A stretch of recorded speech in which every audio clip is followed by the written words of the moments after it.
Clerk, do you have quorum? Sergeant at Arms, kindly ring the quorum bell for 10 minutes.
We are live from the Senate this Tuesday afternoon, the 4th day of August 2026.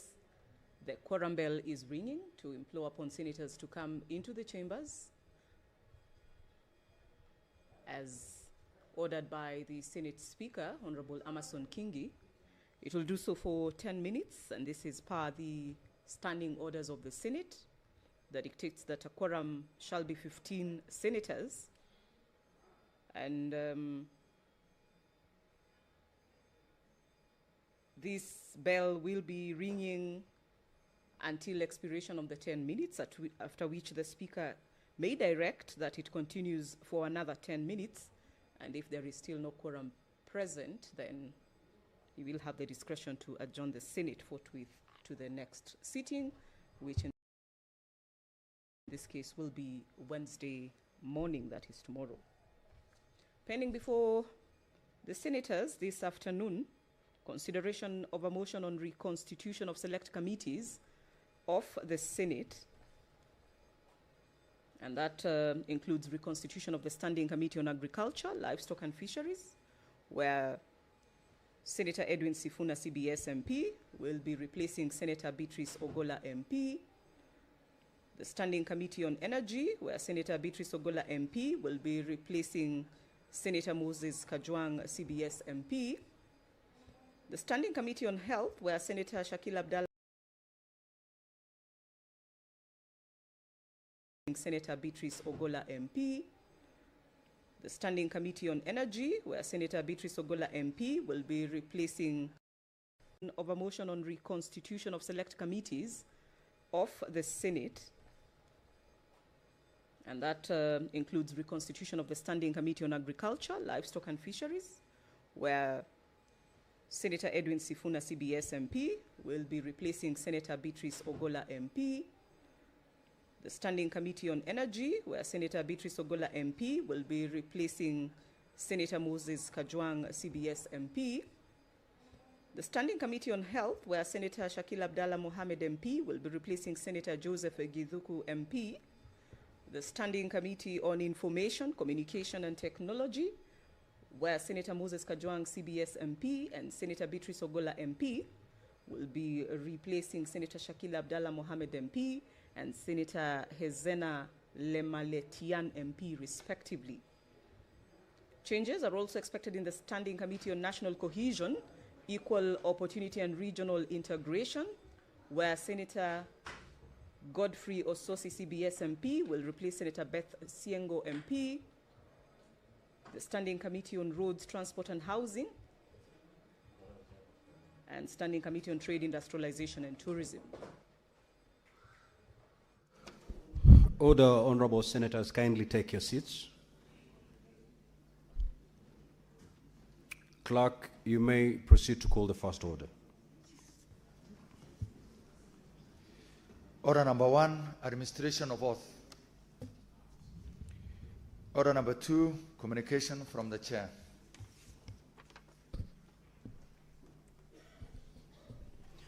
Now, honorable senators, as you're aware, Article 96 of the Constitution gives the Senate powers to, among other things, undertake its oversight function.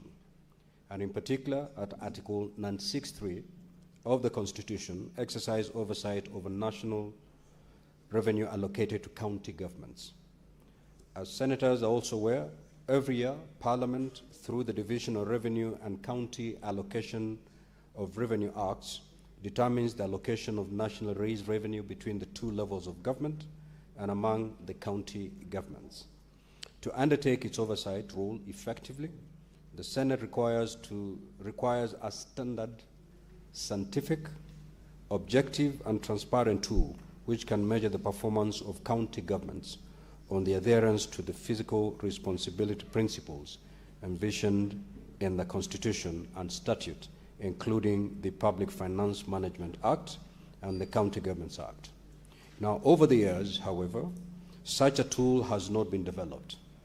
To bridge this gap, a scientific performance measurement tool has been prepared by the Parliamentary Budget Office. This is the County Physical Performance Measurement Index, CFPMI, which is grounded on the key public finance management indicators. The CFPMI is a composite score meant to evaluate and benchmark the socio-economic performance of counties based on the public finance management principles and ideals. It summarizes the performance of counties across several indicators, including budget implementation efficiency, development expenditure, and audit opinions, which with normalized values ranging between 0 and 1 for scoring performance levels.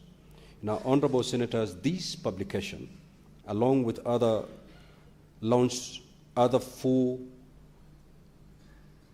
this publication, honorable senators, along with 4 others launched earlier in the year, on the 30th of May 2026, will constitute part of the Senate's institutional memory and serve as a useful and practical reference material for yourselves, members of the National Assembly, county assemblies, parliamentary officers, scholars, researchers, and members of the general public who are interested in legislative work. It also makes a significant contribution to the continuous capacity development of legislators and parliamentary staff. I will preside over the launch of the County Physical Performance Measurement Index on Thursday, the 6th of August 2026 at 11 a.m. and all honorable senators are invited to attend this very momentous ceremony. I thank you. Yes, honorable senators, you may take your seats. Yes, Majority Leader, what is your intervention?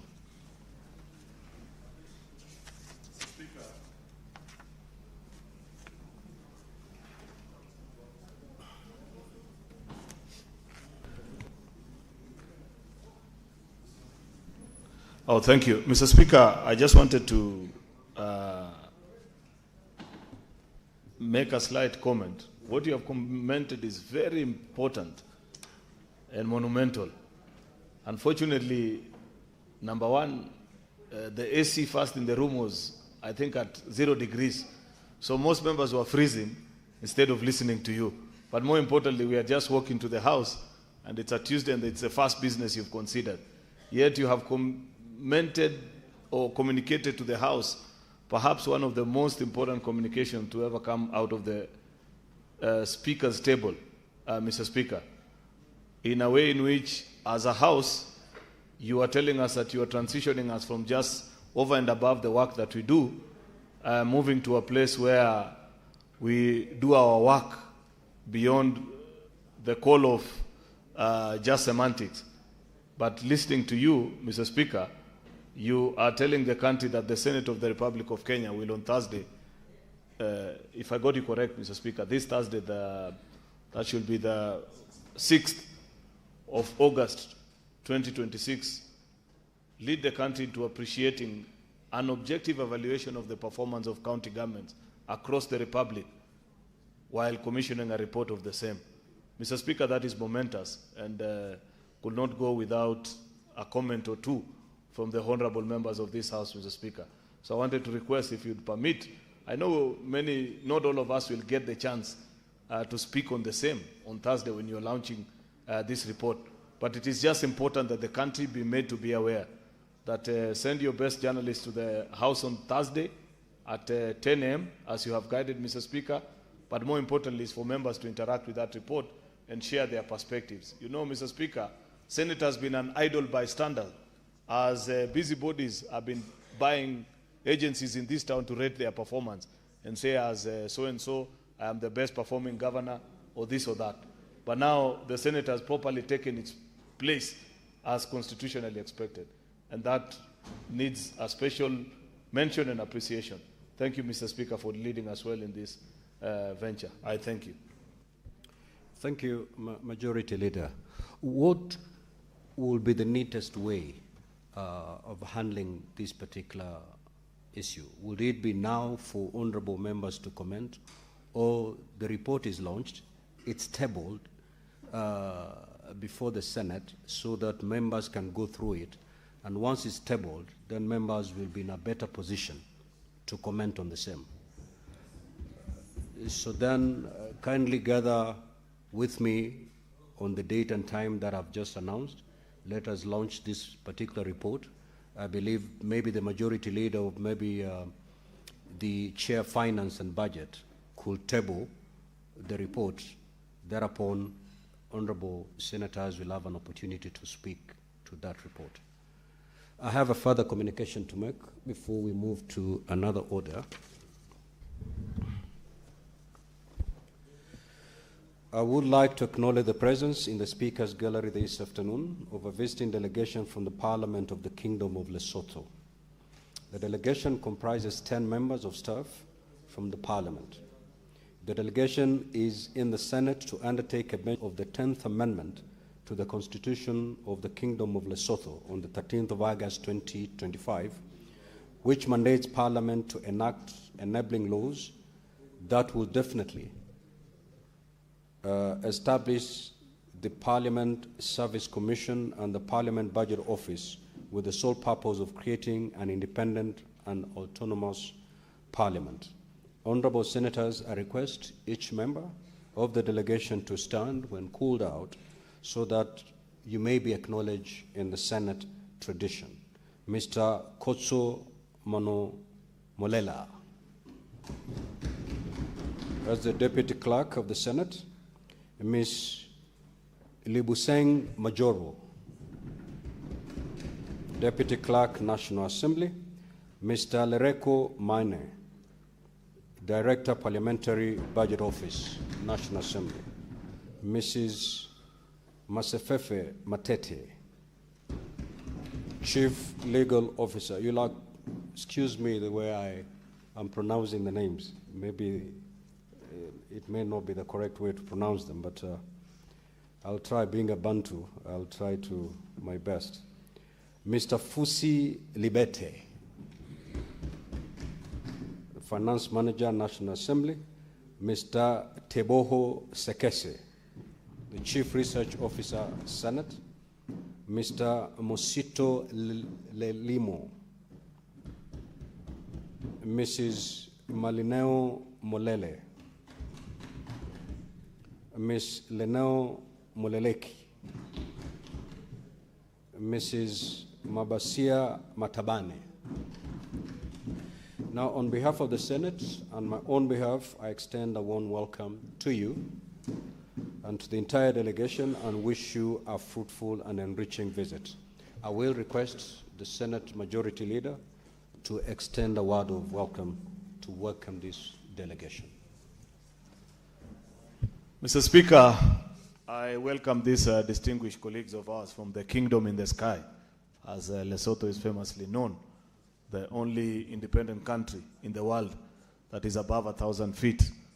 I have been to South Africa, Mr. Speaker, but my escapades did not allow me to enter the kingdom of Lesotho.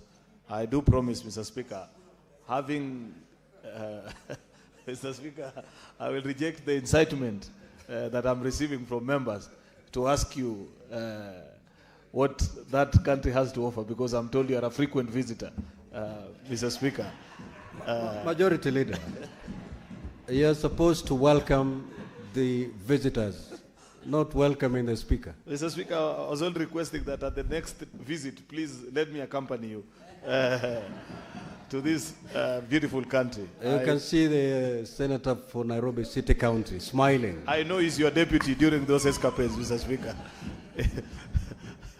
I thank you, Mr. Speaker. I do hope that our colleagues will get an opportunity to interact with a good number of colleagues here and deliver in the invitation, Mr. Speaker, that for some weird reason is always preserved only for the Senator for Nairobi and the Speaker, Mr. Speaker. This time, by Kithni Ondikni, we will join you when you go to Lesotho. I thank you, Mr. Speaker. Thank you. Honorable Senators, also I would wish to acknowledge the presence of a visiting delegation of 14 teachers and 147 students from St. Mary's Kibuk Girls Senior School in Bungoma County, who are seated in the public gallery. The delegation is visiting the Senate for an academic exposition. Now, on behalf of the Senate and my own behalf, I extend a warm welcome to the delegation and wish them a fruitful visit. I will request the Senator for Bungoma and 1 minute to extend the word welcome. Asante sana Mheshimiwa Spika kwa nafasi hii ambayo umenipa niwakaribishe wanafunzi ambao naona Mheshimiwa Spika wako nadhifu katika sare zao nzuri Mheshimiwa Spika. Wanafunzi hawa wanatoka Mlima Elgon, eneo bunge hilo Mheshimiwa Spika.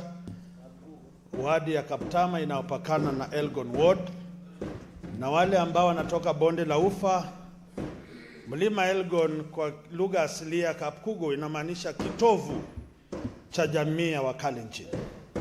Hawa ni kielelezo kwamba Kenya hii yeyote anaweza fika nyadhifa yoyote, anaweza chukua taaluma yoyote na akapata kila anachotaka katika nchi ya Kenya. Na ni baadhi ya wanafunzi ambao hufanya vyema katika mitihani ya kitaifa, na sina shaka na sitaona aibu kuwakaribisha katika jumba la Senate. Hapa ndipo seneta wenu hubobea katika kutunga sheria. Hapa ndipo seneta wenu humairika wa Kenya wanaposikiza akiwatetea wale wachochole katika nchi ya Kenya. Wale wasichana wa shule hiyo yenu, kuna mabinti hapa maseneta, walitia bidii katika masomo yao. Kutoka Bungoma niko na B Senator Koni wa Kwabubi, tuko na commissioner kutoka Bonde la Ufa Mheshimiwa Joyce na wengine wengi. Sasa iwapo wewe unataka kuwa kiongozi, tazama hapa kuna mifano yote ya wale waliobobea, waliosoma, na yote inawezekana chini ya jua na juu ya ardhi na hata ndani ya maji. Asante Mheshimiwa Spika, naomba nikomee hapo. Nitakutana nanyi baadaye ili muweze kuendelea kujivunia na kuvuna matunda ya seneta wenu mchapa kazi. Asante sana na Mungu awalinde.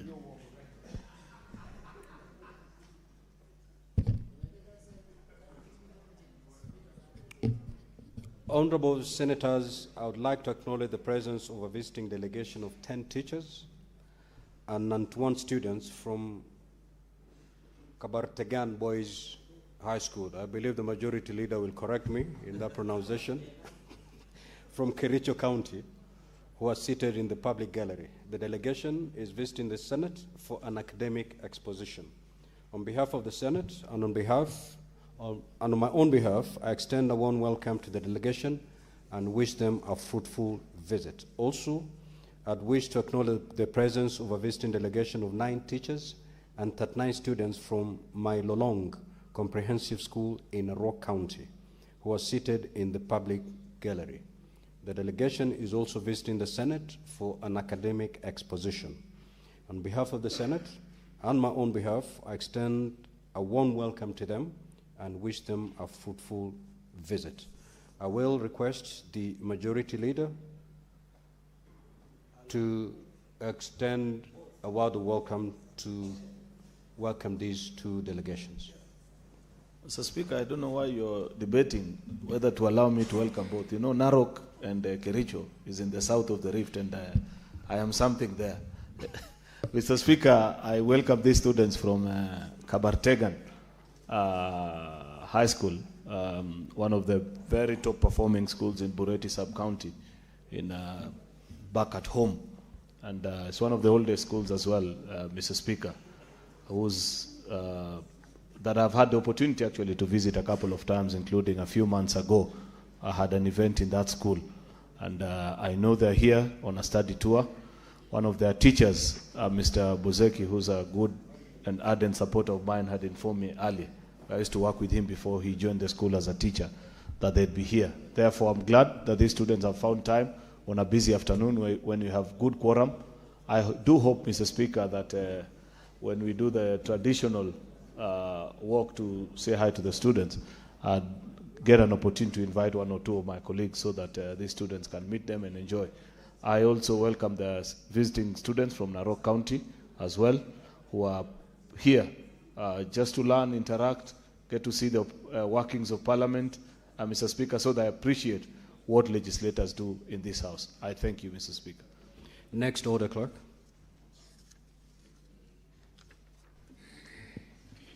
Order number 3, messages. Order number 4, petitions. Order number 5, papers. The majority leader.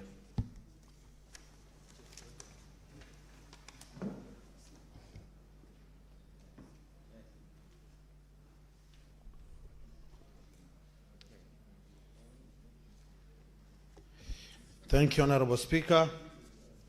I beg to lay the following paper on the table of the Senate today, Tuesday, 4th August 2026.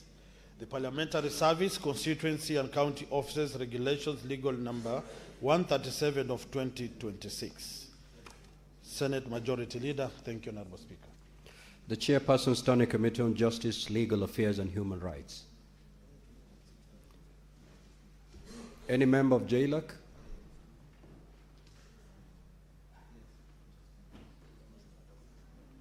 Where are the members of JLAC? Proceed.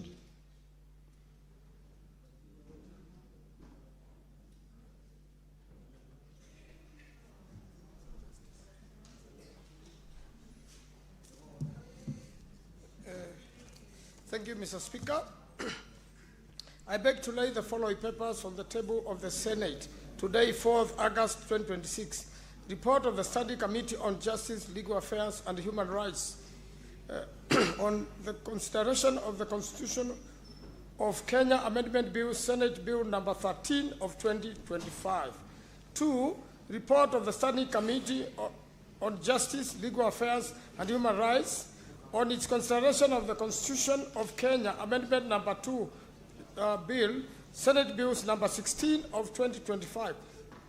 Thank you, Mr. Speaker. This is on behalf of the Chairperson, Standing Committee on Justice, Legal Affairs and Human Rights. Thank you, Mr. Speaker. The Chairperson, Standing Committee on Agriculture, Livestock and Fisheries.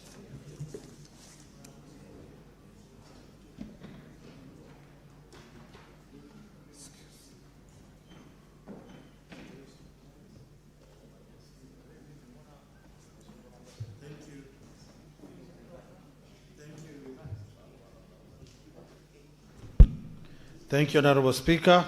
I beg to lay the following paper on the table of the Senate today, Tuesday, 4th August 2026. Report of the Standing Committee on Agriculture, Livestock and Fisheries on its consideration of the Agriculture Produce Minimum Guaranteed Returns Bill, Senate number 17 of 2025. Chairperson, Standing Committee on Agriculture, Livestock and Fisheries. Thank you, Honorable Speaker. Next order.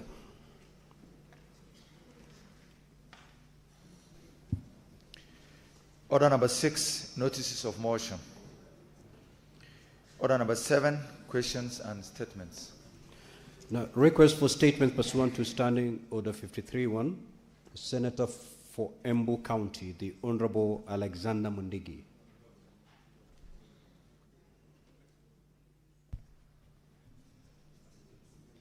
Mr. Speaker, sir, request for statement on corrupt branch at Ndato Ferenc in Embu County. Mr. Speaker, sir, rise pursuant to Standing Order 53-1 to check a statement from the Standing Committee on Loans, Transportation and Housing on matter of county-wide concern regarding the collapsed branch at Ndato Ferenc in Embu County, which connecting Bere North and Manyata constituency.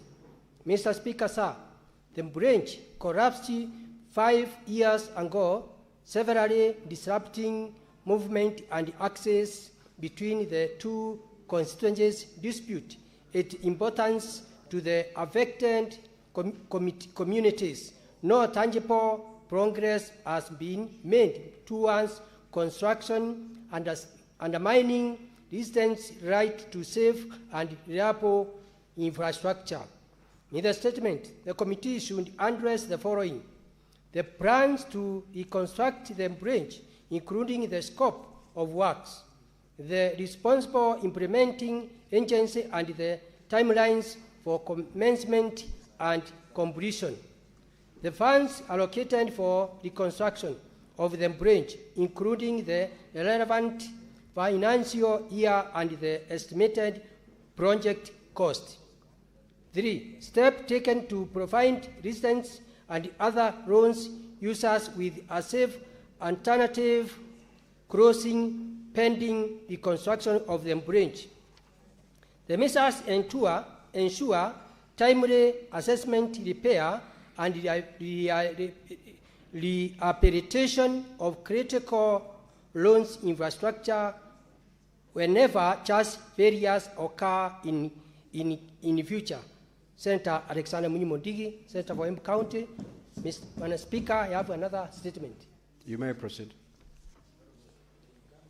Mr. Speaker, sir, request for statement on provision of service under the Teachers Medical Scheme. Mr. Speaker, sir, I rise pursuant to Standing Order 53-1 to check a statement from the Standing Committee on Education on matter of national concern regarding provision of service under the Teachers Medical Scheme and administered by Medical Administrators Kenya Limited MAKL Insurance Scheme. Mr. Speaker, sir, persistent delays in setting medical claims submitted by accredited healthcare providers between June 2025 and March 2026 have caused financial strain on healthcare providers and, in some cases, resulted in disruption or denial of medical service to teachers and their dependents. Further, concerns have been raised about a reported deduction of 20% from patients' claims, raising questions of legality, accountability, and protection of teachers' right to timely health care. In the statement, the committee should address the following. 1. The total number and value of unsettled claims for the period June 2025 to March 2026, disaggregated by a provider and other reasons for delayed settlement. The legal, contractual, or policy justification for the reported deduction of 20% from patients' claims, the total amount deducted and the beneficiary of such deductions. 3. Whether the Ministry of Education or the Teacher Service Commission, TSC, has undertaken audit or investigations into the delays and the finding all actions taken against responsible parties. Steps being taken to settle all outstanding claims owed to accredited healthcare providers, including clear timeline for payment. Measures by the Ministry, TLC, and scheme administered to prevent disruption of service and guarantees teachers and their dependents timely access to quality health care. Thank you, Senator for M County, Dr. Alexander Munyimondigi, and Acting Deputy Majority. Senator Osotsi.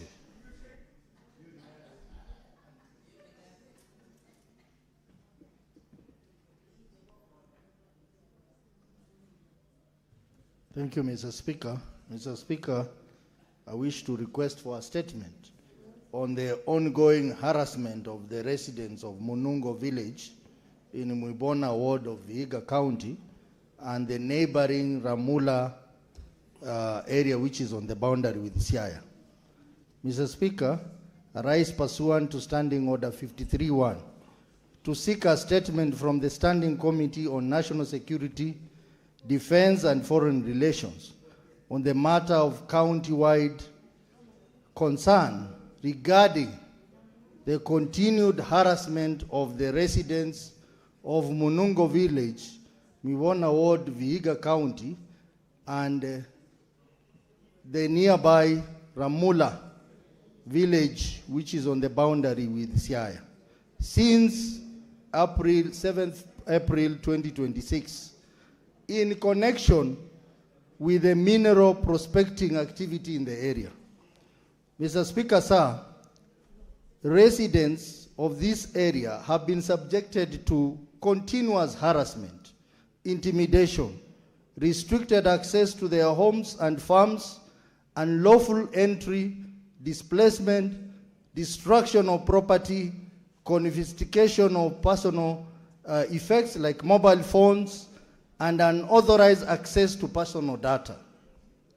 Security officers have continued operations despite conservative orders on 5th February 2026 by the Environment and Lands Court sitting in Siaya, which barred any involuntary resettlement, land acquisition, or related compensation processes by Shanta Gold pending the hearing of petition number ELC 1 petition case number E002 of 2025.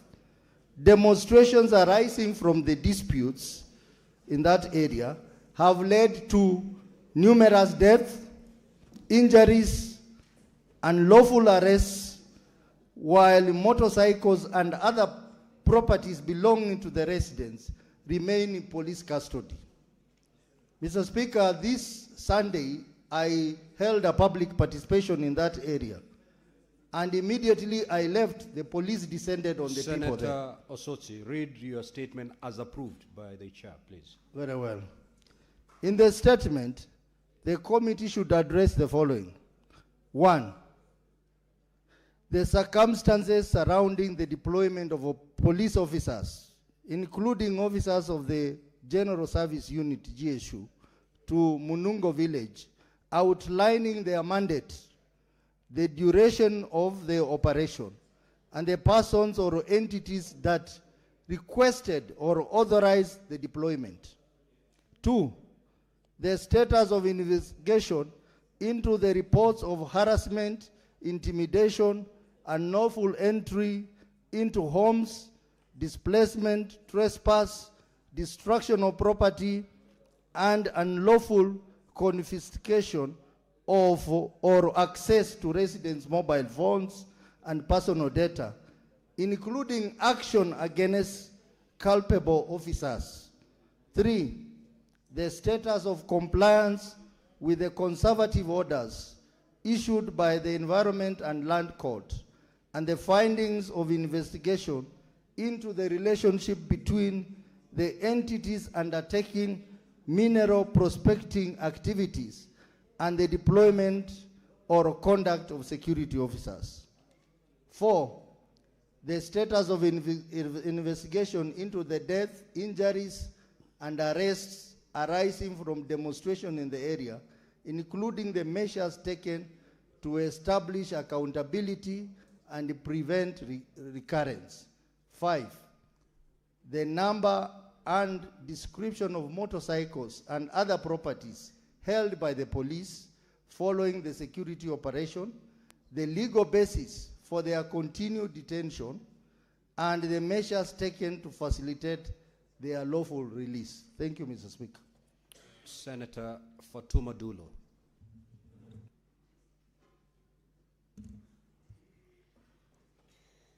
Thank you, Mr. Speaker. Sir, I rise pursuant to Standing Committee, Standing Orders 53-1 to seek a statement from the Standing Committee on National Security, Defense and Foreign Relations on a matter of county-wide concern regarding the rising cases of insecurity in Isiolo County. Mr. Speaker, sir, within a span of 1 week, Isiolo County witnessed several violent incidences that resulted in the loss of lives and heightened fear among residents. On 28th July 2026, Mrs. Angelina Kananu, a businesswoman, was shot dead in a targeted attack, prompting protests by residents and traders demanding justice and enhanced security. Further, Mrs. Nasibo Tadicha Abdi, an 18-year-old girl who went missing from Malkagala location in Cherab Ward on 22nd July 2026, was later found dead on 23rd July. On 23rd July 2026, Mr. Isa Mohammed, a student at Isiolo Boys High School, was shot and killed in an incident involving a police officer.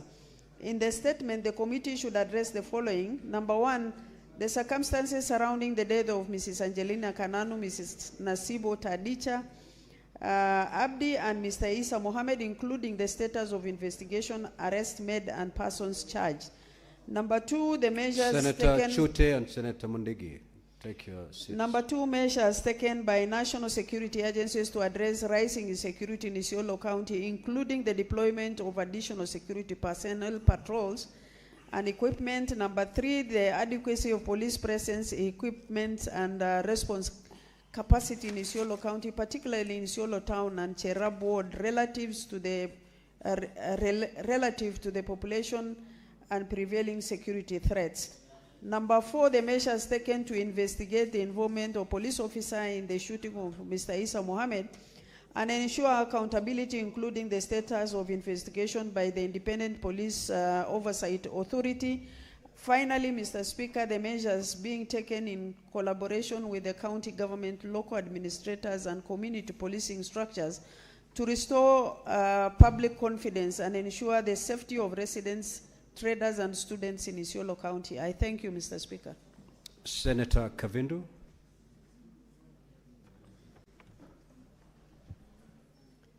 Thank you, Mr. Speaker. Request for statement on alleged abduction of Mr. Jimmy Mutava in Mulolongo, Machakos County. Mr. Speaker, I rise pursuant to Standing Order 53-1 to seek a statement from the Standing Committee of National Security, Defense and Foreign Relations on a matter of countrywide concerns regarding the alleged abduction of Mr. Jimmy Mutava in Mulolongo, Machakos County. Mr. Speaker, sir, the abduction of Mr. Mutava by armed, masked individuals has heightened public fear among residents of Mulolongo and the larger Machakos County and raised serious concerns about the resurgence of the abduction, undermining citizens' constitutional rights to security and protection. In the statement, the committee should address the following. 1, the circumstances surrounding the alleged abduction of Mr. Jimmy Mutava, including the progress of investigations, the action taken by the National Police Service and other relevant security agencies to establish its whereabouts and the timelines of the responses from the time the incident was reported. 2, whether any suspects have been identified or arrested and the measures being undertaken to ensure a swift, impartial, and transparent that will bring the perpetrators to justice. 3, the steps the government is taking to curb the rising cases of abductions and enforced disappearances, strengthen the public safety in Machakos County and nationwide, and restore public confidence in the country's security agencies. Thank you, Mr. Speaker. Senator Agnes Kavindu Mudhama, the Senator, Machakos County. Thank you. Senator Esi Okenyuri. Thank you, Mr. Speaker. Request for statement on the exclusion of junior secondary school teachers from the ongoing Teacher Service Commission promotion exercise. Mr. Speaker, sir, I rise person to Standing Order 53-1 to seek a statement from the Standing Committee on Education on a matter of national concern regarding the exclusion of junior secondary school teachers from the ongoing Teacher Service Commission promotion exercise for the financial year 2026-2027. Senator Esi, just draw closer to your microphone, please. Okay.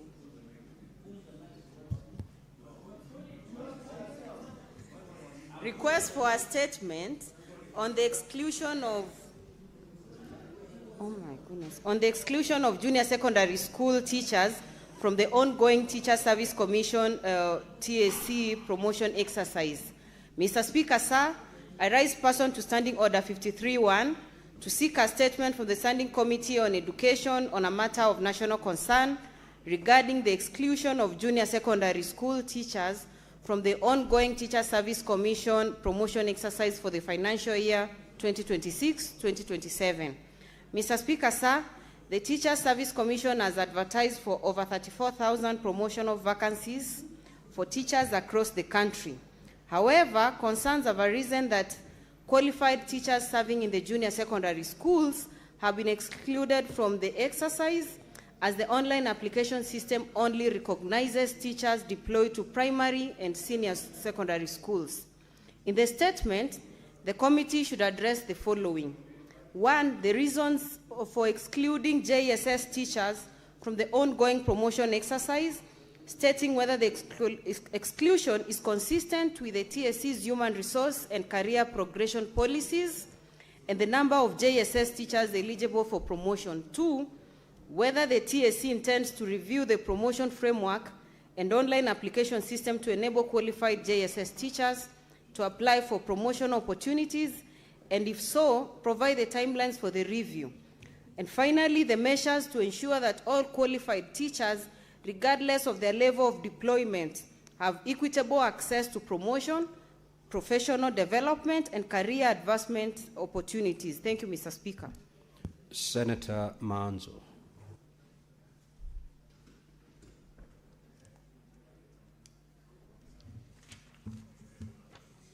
Thank you, Mr. Speaker.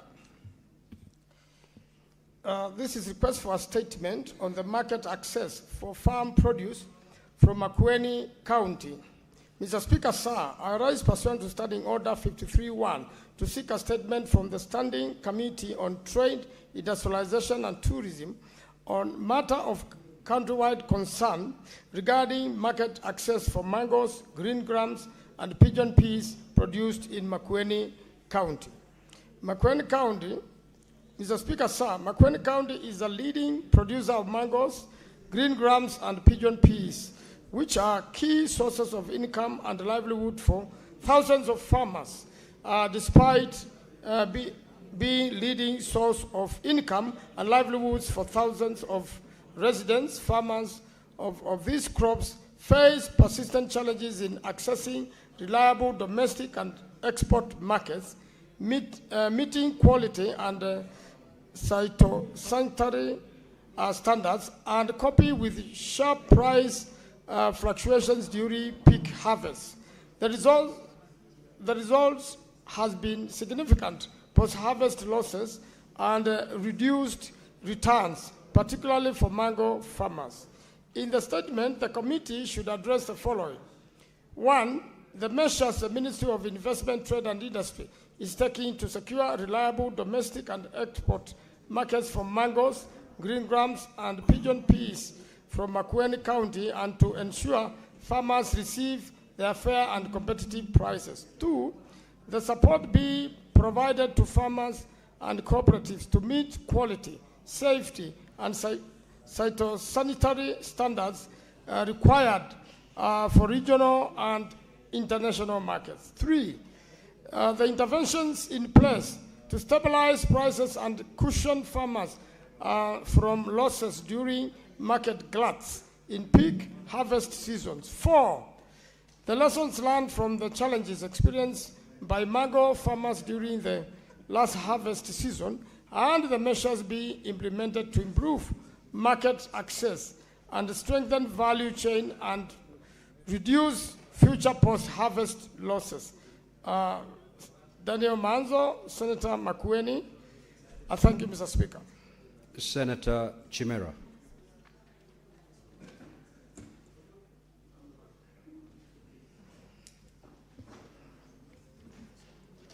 Thank you, Mr. Speaker. This is a request for a statement on the status of implementation of the 2017 Collective Bargaining Agreement, CBA, for healthcare workers. Mr. Speaker, sir, I rise pursuant to Standing Order 53-1 to seek a statement from the Standing Committee on Health on a matter of nationwide concern regarding the status of implementation of the 2017 Collective Bargaining Agreement, CBA, affecting healthcare workers, especially nurses in the counties. Mr. Speaker, sir, the 2017 CBA between the Kenya National Union of Nurses, KNUN, and the government emerged from long-running disputes over pay, allowances, and working conditions. And while it was meant to settle those grievances through a return-to-work framework, implementation has remained slow and uneven, especially at county level. In the statement, the committee should address the following. Number 1, the status of implementation of the 2017 Collective Bargaining Agreement, CBA, in each county, indicating the provisions that have been fully implemented, partially implemented, or remain outstanding. Number 2, the number of nurses and other health workers affected by non-implementation of the 2017 CBA per county, including salary harmonization, grading, promotions, redesignation, and paid arrears and delayed absorption into permanent and pensionable terms. Further, identify the counties that have failed to absorb eligible health workers on permanent and pensionable terms, and explain the reasons for the continued use of temporary or contractual employment. Number 3, Mr. Speaker, the amounts budgeted, released, and utilized in the financial year 2025-2026 and financial year 2026-2027 for implementing of the 2017 CBA and related return-to-work commitments in each county. Number 4, Mr. Speaker, the measures taken to enforce county government's compliance with the scheme of service, promotion guidelines, and applicable labor and public service standards in the health sector. And lastly, Mr. Speaker, the immediate and long-term measures being implemented to prevent recurrent health workers' strikes and ensure uninterrupted healthcare services in county referral hospitals and other public health facilities. Yours truly. Thank you. Senator Sifuna. Speaker, first allow me to correct the record. There was references to the Senator of Nairobi visiting the Kingdom of Lesotho. I have never been to Lesotho. I think the majority leader was conflating Lesotho with the Kingdom of Eswatini. formerly known as Swaziland. Even the chair has not visited Lesotho. Correct. So For I information. wanted to protect you, Speaker. When I was in the Speaker's good books, I was the permanent representative of the Senate to the Kingdom of Eswatini. Honorable Speaker, I rise pursuant to Standing Order 53.1 to seek a statement from the Standing Committee on Labour and Social Welfare on a matter of countrywide concern regarding the welfare of workers at Hela Intimates EPZ Limited in the Kitengela Athi River zone. Mr. Speaker, over 3,000 workers are in distress due to delayed salaries and companies' failure to remit statutory deductions like the National Social Security Fund, Higher Education Loans Board, and Savings and Credit Cooperative Societies contributions for several months. This situation, alongside unpaid severance and terminal benefits owed to workers, as well as substantial amounts owed to suppliers, exposing both workers and suppliers to vulnerability when companies cease operations or exit without settling financial and statutory obligations. In the statement, the committee should address the following. Number one, the current status of salary arrears, statutory deductions, severance pay, and outstanding payments to suppliers. Number two, investigations into the company's failure to remit statutory deductions and pay lawful benefits and action taken against responsible parties. Thirdly, the legal and regulatory safeguards in place to protect workers and suppliers when investors close or cease operations without settling salaries, statutory deductions, terminal benefits, and other lawful debts. And finally, measures by the Ministry of Labour and Social Protection and relevant agencies to ensure timely access to salaries, benefits, and statutory entitlements in similar cases going forward. I thank you, Speaker. Senator Faki.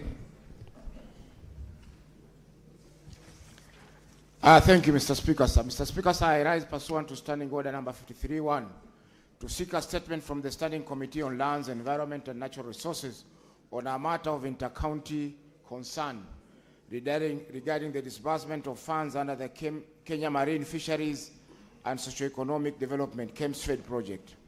Mr. Speaker, sir, the project valued at Kenya shillings 10 billion for the period 2020-2025 is implemented by the government of Kenya through the State Department of Blue Economy Fisheries with the support from the World Bank. It covers the 5 coastal counties of Kwale, Mombasa, Kilifi, Tana River, and Lamu, and aims at to strengthen marine fisheries management and secure sustainable livelihoods for coastal communities. In the statement, Mr. Speaker, sir, the committee should address the following. Number one, the amount of money disbursed and spent in each county per financial year from the year 2020 to 2025. Number two, a breakdown of the projects undertaken in each county, their respective budgets, and a detailed list of beneficiary groups supported under the project. Number three, the reasons for delays in the procurement of boats for Mombasa, Kilifi, and Kwale counties, and the basis of restricting beneficiary groups from independently procuring goods and services for their projects. Thank you, Mr. Speaker. Senator Mohamed Faki Munyahaji, Senator for the County of Mombasa. Senator Lomenen.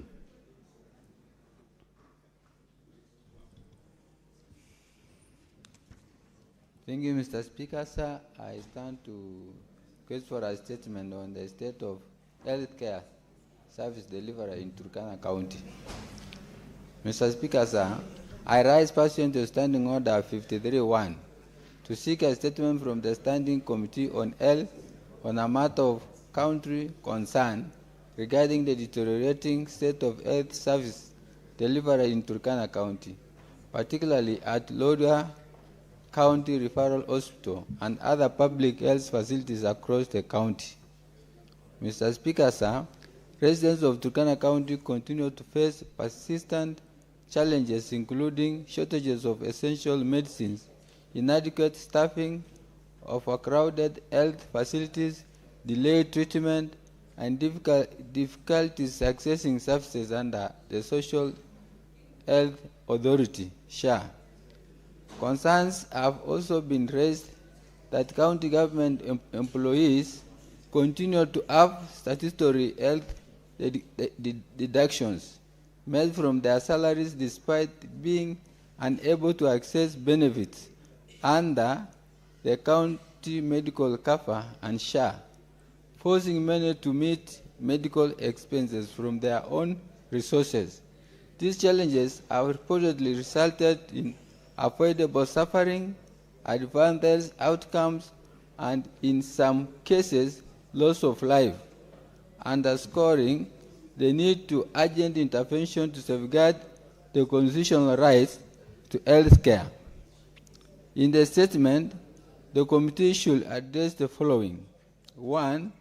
The current status of health care service delivery in Turkana County, including Lodwar County Referral Hospital and all public health facilities, with details on staffing levels, bed capacity, availability of essential medicines, medical equipment, critical medical supplies, health care infrastructure, congestion in health facilities, referral services, and measures being implemented to address existing gaps. 2. The status of implementation of the Social Health Authority, SHA, and country employees' medical cover in Turkana County, including challenges affecting access to health care, reasons for continued SHA deduction despite reported service failures, measures to ensure uninterrupted and emergency health care services, and engagement with relevant national agencies to resolve the challenges. 3. Measures the county government has put in place to compensate or reimburse country employees, patients, and families who suffered financial hardships, adverse health outcomes, or loss of loved ones due to failure or inaccessibility of county medical cover, and the Social Health Authority, including any assessment undertaken and redress mechanisms established. 4. The budgetary allocation to the county health sector from year 2025 and to 2026 to date, the amount utilized, the programs funded, and the measures being implemented to ensure prudent utilization of resources, strengthen accountability and oversight, investigate complaints of negligence and poor service delivery, and restore public confidence in Turkana County's health services. Thank you, Mr. Speaker, sir. Now, honorable senators, we will come back for comments, but allow me, pursuant to Standing Order 45-2, to rearrange today's order paper so that we handle order number 11, order number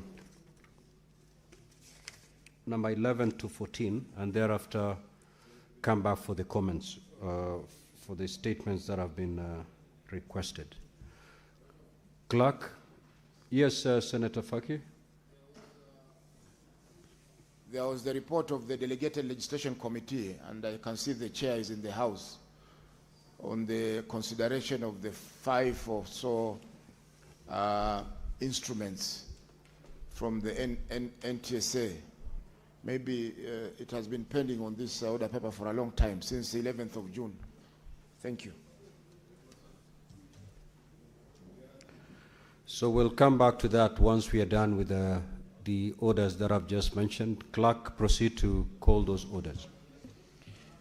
Order number 11, the Assisted Reproductive Technology Bill, National Assembly Bills number 61 of 2022. Second reading, division.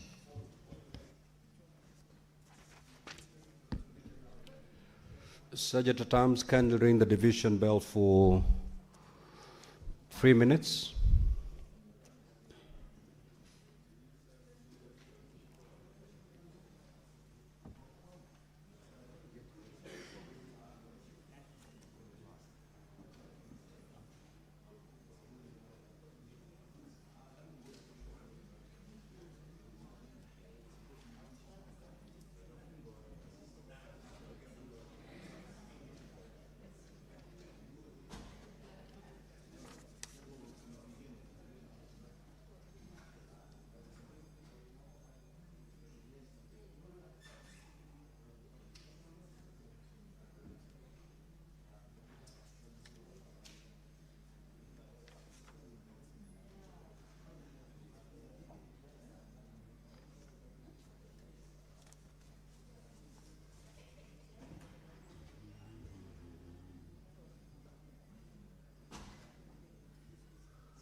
Please close the doors and draw the bar.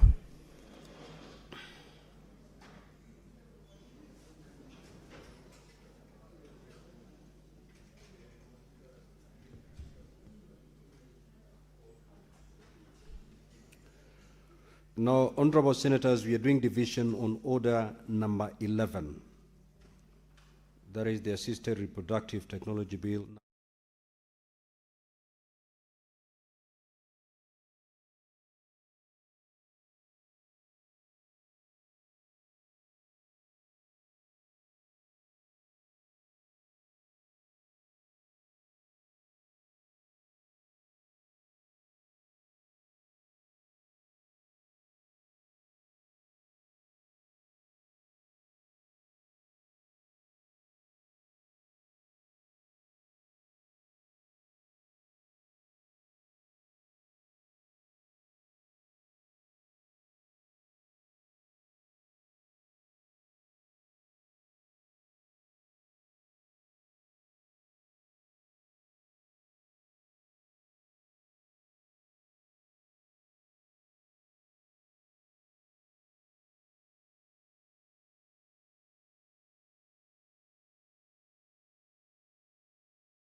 No.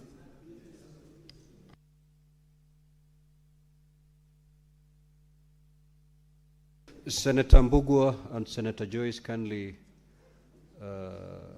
proceed to dispatch and cast your vote.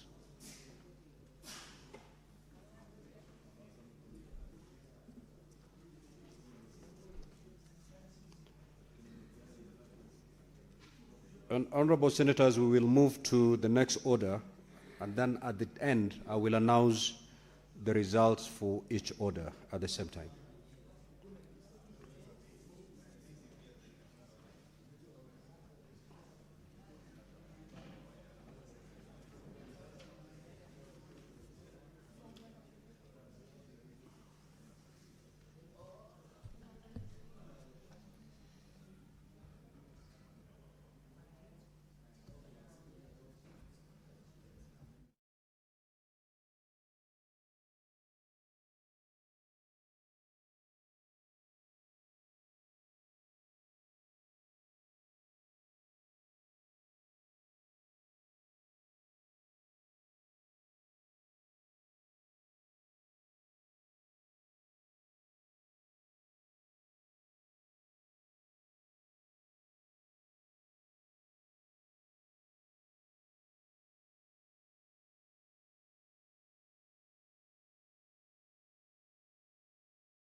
Senator Joyce and Senator Mbugua, kindly proceed to dispatch and cast your vote.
Clerk, kindly call order number 13.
Senator Joyce and Senator Mbugua, proceed to dispatch and cast your vote.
Senator Mundigi, proceed to dispatch and cast your vote.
Next order. Order number 14, the Mining Amendments Bill, Senate Bills number 22 of 2025. Second reading, division.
Senator Joyce, Senator Mbugua, proceed to dispatch and cast your vote.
Senator Dulo, Senator Morango, and Senator Mundigi, proceed to dispatch and cast your vote. And Senator Onyonka.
Honorable Senators, kindly take your seat, those who are standing. Now, the result of the division is as follows. Starting with order number 11, that is the Assisted Reproductive Technology Bill, National Assembly Bills number 61 of 2022. The ayes are 27, nays 0, abstention 0. So the ayes have it. A bill for an act of parliament to provide for the regulation of assisted reproductive technology, to prohibit certain practices in connection with assisted reproductive technology, to make provision in relation to children born of assisted reproductive technology processes and for connected purposes.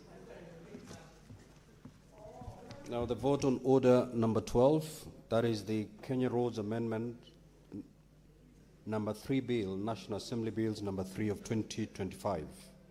The ayes 2, the nays 25, abstention 0. So the nays have it.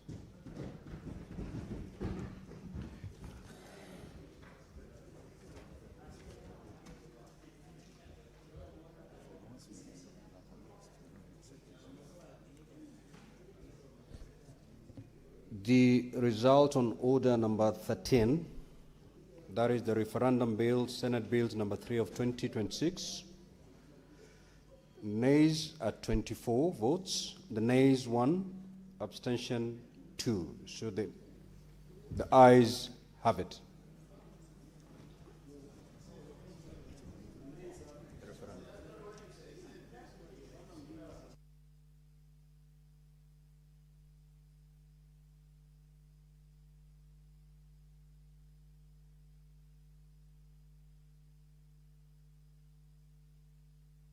For clarity, allow me to announce the result once again.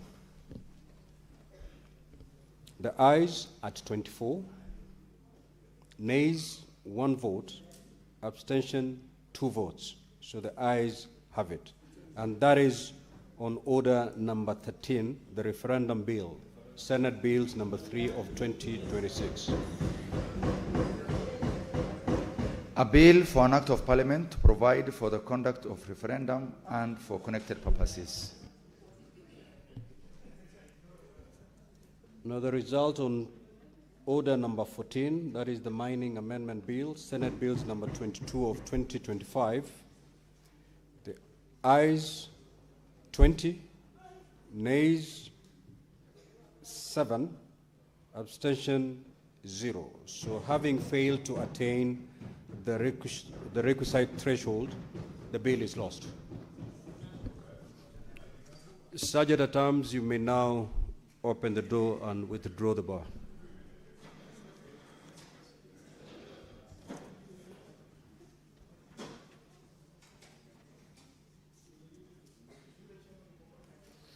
We will now proceed with the comments on the request on the statements under order number 7. Senator Kavindu Muthama.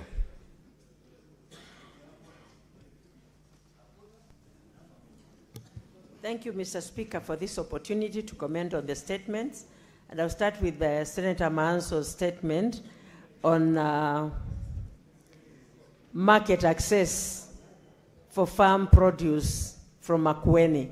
Mr. Speaker, sir, this is a very important statement, and I would like the committee which will look into this to check on this countrywide, because like in Machakos, we grow a lot of mangoes and oranges and avocado. And these are produce that, Mr. Speaker, once they are ripened, they don't have a long term span for storing. So I would request the committee that will deal with this statement to speak to the ministry concerned so that they can build cold rooms in all the counties where we produce such produces that cannot be stored for long, so that the Mwananchi can at least store their produce and sell them at the right time when they get the market. And they also look for markets, not only for Makueni, but also Machakos and any other county where they grow such produces that do not last long. Mr. Speaker, farmers put a lot of hard labor on this farming, but they receive a very little income from it because of most of these produces go bad after a very short time.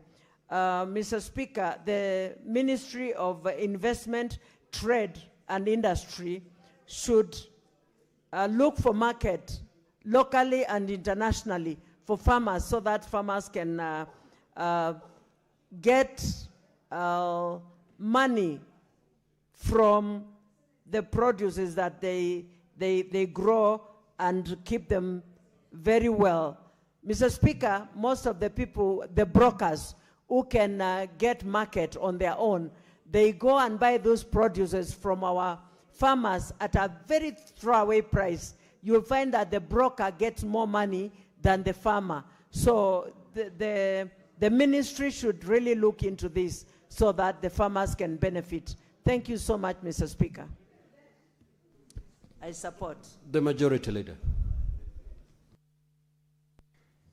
Mr. Speaker, I want to make a comment on the statement by Senator Mundigi on teachers. But before I comment, I really want to celebrate Senator Mundigi. You know, I saw another man who I'm not sure whether he's sane, Mr. Speaker, in a green cap somewhere in Bere, saying that Senator Mundigi doesn't address the House in English.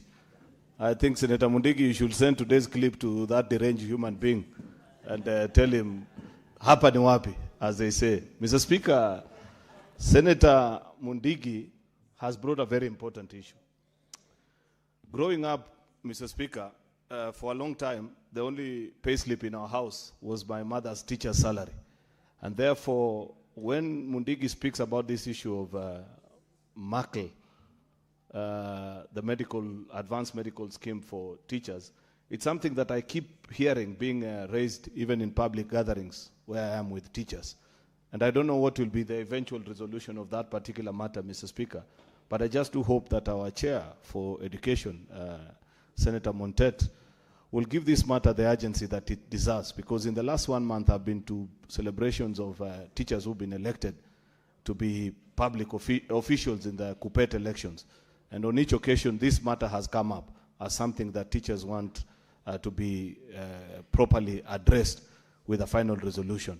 Therefore, Mr. Speaker, it is my hope that we can add our voice into a speedy resolution between TSC and the service provider of this service so that our teachers don't suffer any longer.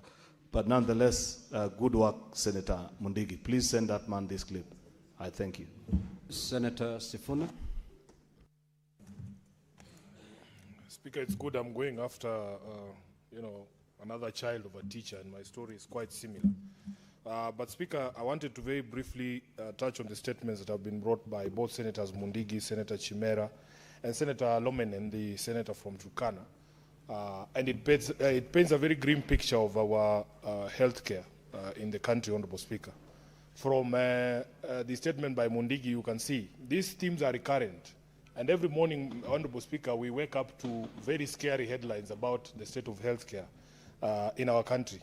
In the morning, we saw a headline screaming that 1.2 billion shillings has been paid to a company that nobody knows, out of SHA, that in fact yeah?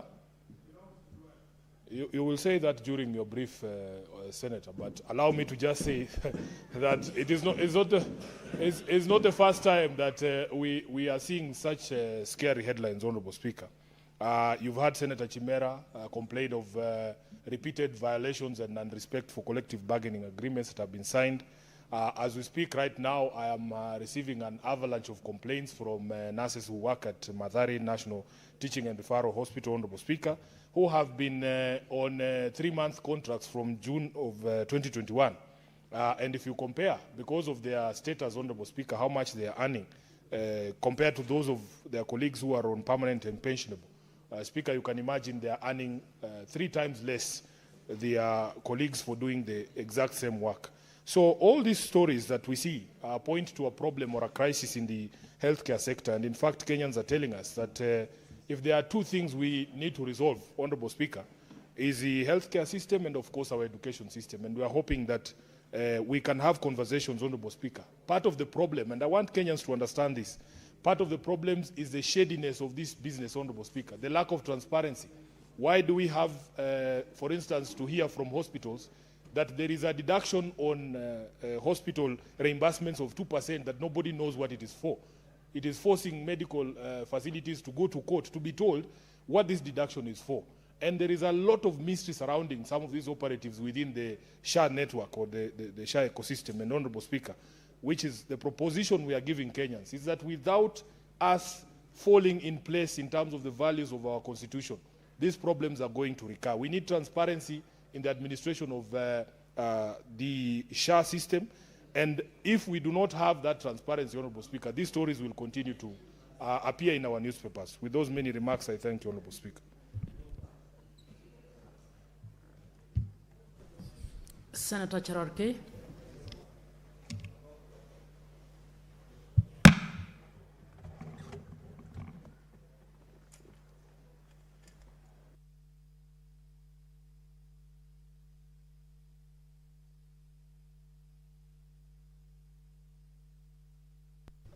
Thank you, Madam Speaker. Sorry for this opportunity. I want to comment on two statements by the Senator of Embu and nominated Senator from Kwale.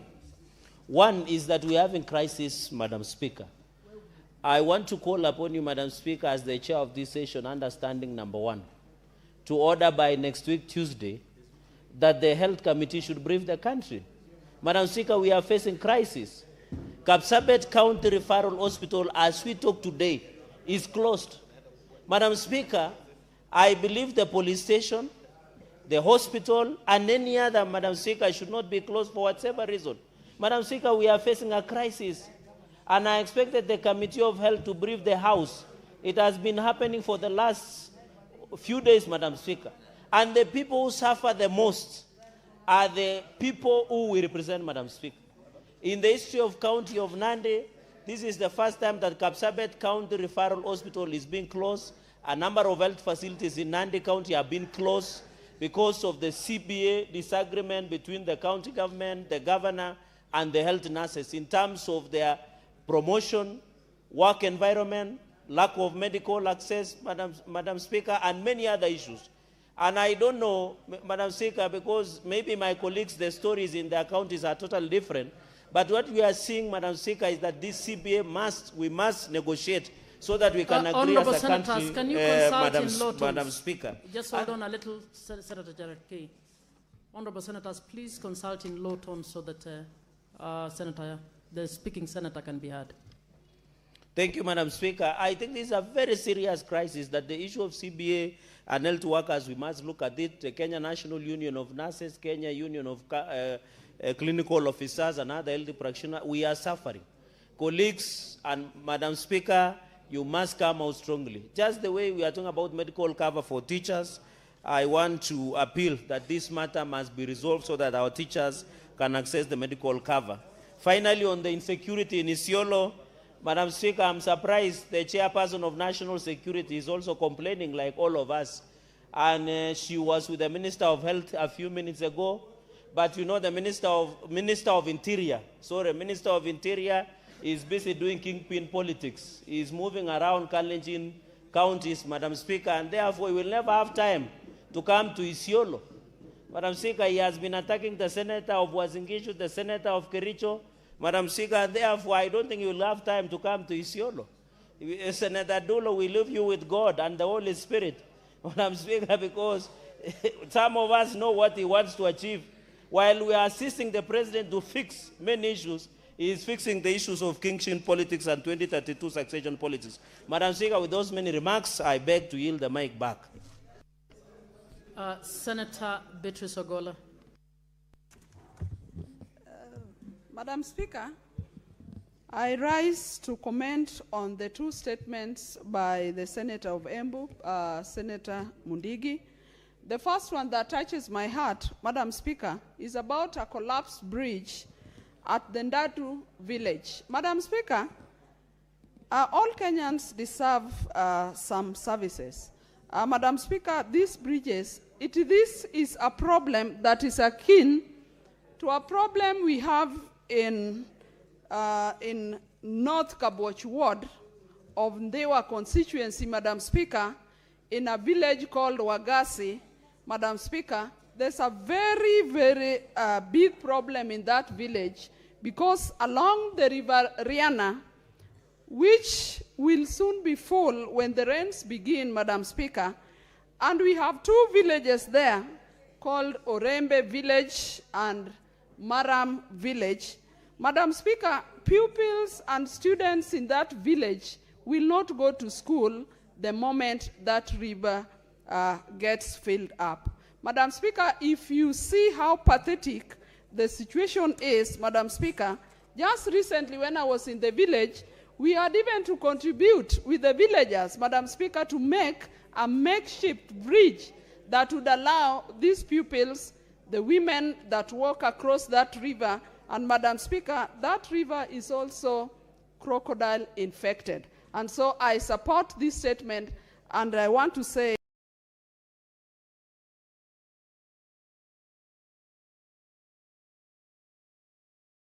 that our people need the services from the roads department, whether it's from the county governments or from the national government. Our people need to have permanent bridges that will help them move from one village to the other. Secondly, Madam Speaker, I want to comment on the statement on the medical insurance of teachers. And I want to thank you, Senator Mundigi, that you continuously talk about the plight of teachers. Me being a teacher, Madam Speaker, I know the work that teachers do in this republic. And so, Madam Speaker, the issue of the medical cover of teachers need to be looked into. Madam Speaker, just the few times I've visited a number of teachers in hospital, there was a very bad case of a teacher who had to wait for clearance from the insurer in order to begin treatment. And so, Madam Speaker, because of the nature of work teachers do and other public officers, the medical cover of teachers must be looked into, and I congratulate you, my brother, Senator Mundigi, for bringing these issues to Parliament. I support. Senator Okenyuri. Thank you, Madam Speaker, and I want to support the statement by Embu Senator Mundigi. And the Senator has been consistent in supporting issues that affect the people in this House, Madam Speaker. And I also wish to comment that the matter on the medical cover for teachers has kept recurring. And some time back, I saw pronouncement by both the Ministry of Health saying that they are going to actually address this matter with the various teachers' unions that met in that meeting. I actually do not understand why this keeps coming up, that we have to raise it through a statement, Madam Speaker, whereas the health care of teachers is a matter that should be given priority, Madam Speaker, and it's very sad that the teachers have to use their own money in accessing health care, whereas they are helping our young children who are studying in schools. Madam Speaker, teachers suffer both in the healthcare sector, and at the same time, even when they go to mark examinations, they're not able to be paid their dues, Madam Speaker. So challenges of teachers cut across in every sector. So I wish that this committee is going to find a lasting solution to this matter so that the matter does not keep recurring in form of statements, Madam Speaker. Thank you. Honorable Senators, the 15 minutes that were allocated to this session are over, and I would want us to move to the next order, please. So allow that to happen. Next order. Order number 8, motion, reconstitution of select committees of the Senate.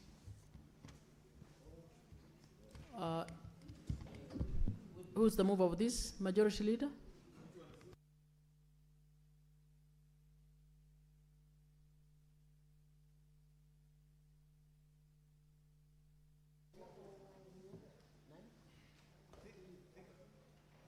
Thank you, Madam Speaker.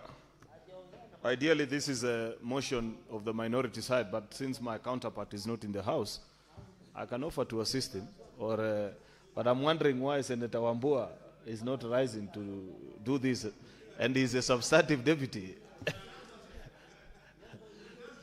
No, I was just called, Mr. Speaker, Madam Speaker, I was told the Senate Majority Leader. That's why I responded.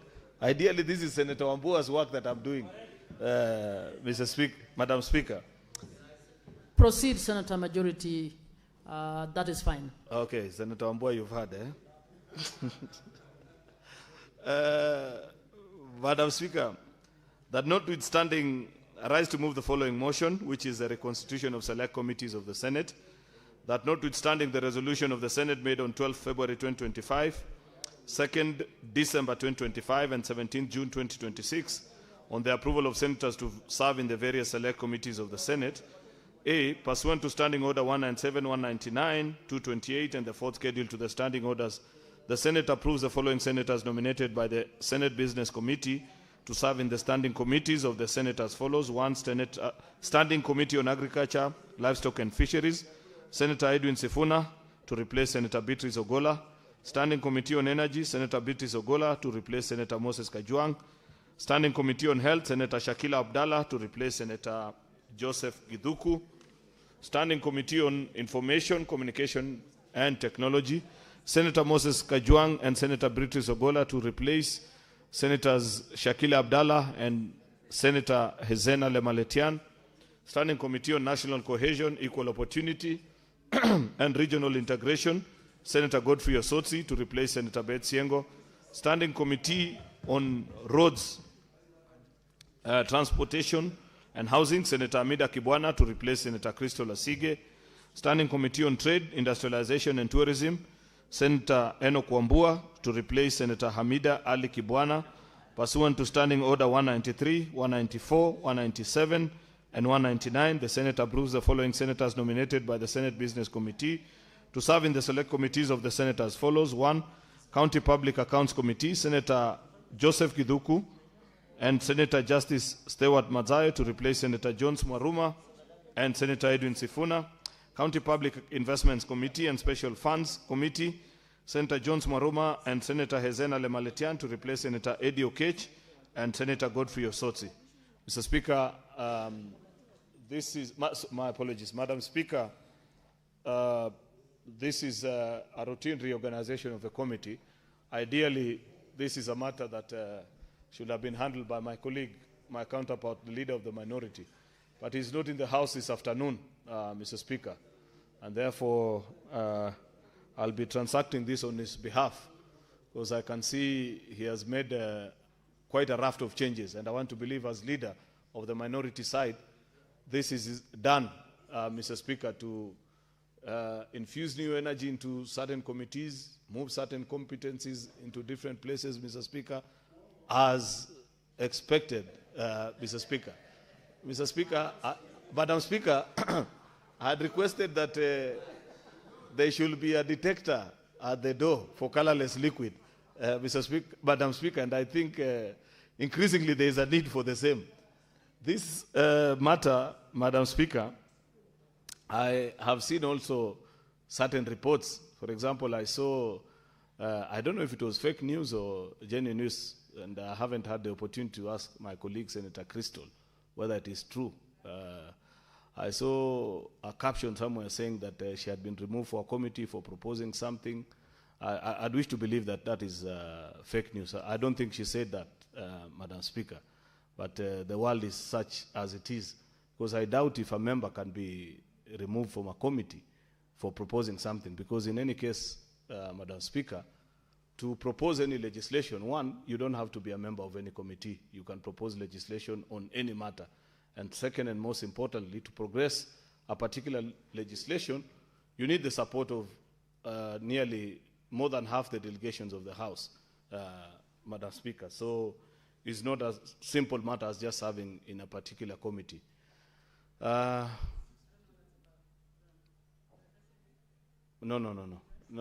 It's not to you, Senator Crystal. It is a comment. Senator, you're not being addressed. I think that's not directed at you at all. Well, there'll be opportunity to speak, I'm and sure. I'll give Senator Christola an Oh, opportunity correct. to That have will be, a... that will be better. Then she can clarify whether she said that or it's just the usual fake news that we see online about this House on many other matters. Therefore, Madam Speaker, I wouldn't wish to be long at this. I beg to move and request the Deputy Minority Whip, the Senator for Migori, Senator Eddie Okech, to second. I thank you, Madam Speaker.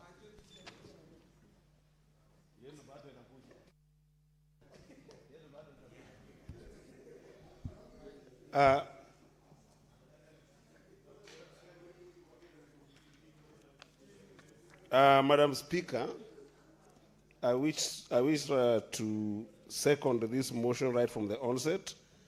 I think it is quite self-explanatory, in the sense that moving of some of these committees is not only about making some committees effective, as majority has indicated. It's also to allow some members also have some experiences in some committees, because I do believe that all members in this House are endowed with the talent to make sure that they can contribute to all committees. Of course, there are some members who are more experts than others in some committees, but as members, we can speak of a variety of issues in the committees that we have put. And I want to appreciate members for having contributed heavily and immensely in the committees that they have been able to serve in this House since they came to this House. But I think that there are some committees that will be important for some members also to be able to actually have just experience on a variety of issues.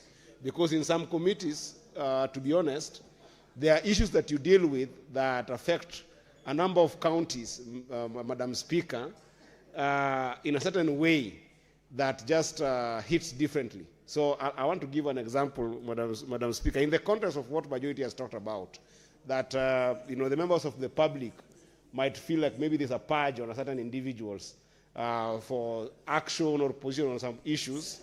Actually, it isn't. For instance, Madam Speaker, you know very well that in this House, I've had the pleasure, and I say this with a lot of humility, to serve as the chair of Roads and Transport. And I've also had the pleasure to serve as the vice chair of CPIC. And Madam Speaker, these changes basically have removed me from those two positions. Somebody might argue that, oh, now you are the deputy minority leader, Madam. The deputy minority whip.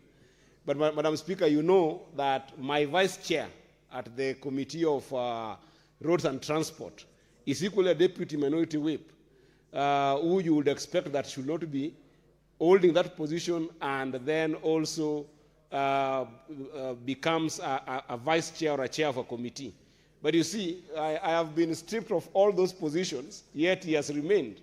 So if I wanted to cry, I would cry that, why am I being removed from the position of chairing transport or the position of vice chairing of CPIC? But I'm not complaining, because I do understand that I've been removed from CPIC because other members ought to actually be able to have the best experience that I've had there. And I've been removed as a chair of Roads and Transport because other members need to also, experience the same kind of, work and experience that I've had in this opportunity. And somewhere like CPIC, I would have wished that as many members experience CPIC as much as possible, which is why I've actually happily left that committee, because that committee is where I've had a lot of experience in terms of dealing with hospitals in all the counties. I've also had the experience of dealing with a number of municipalities. I know we will be voting at some point on the issue of thicker municipalities and the request to make it a city. The bird's eye view position on these matters are canvassed in CPIC, Madam Speaker. I also know that we have got some serious issues on water resources in our counties. especially how the WSPs function in our counties. I think that I've had a mine of information together with my chair, who I've really respected working with and appreciated working with, Senator Osotsi, who was the chair of CPIC, and I was his vice chair. Both of us, the country should know that we have both been removed, not just from the committees, but also from the positions, Madam Speaker. So it's very important that, Madam Speaker, this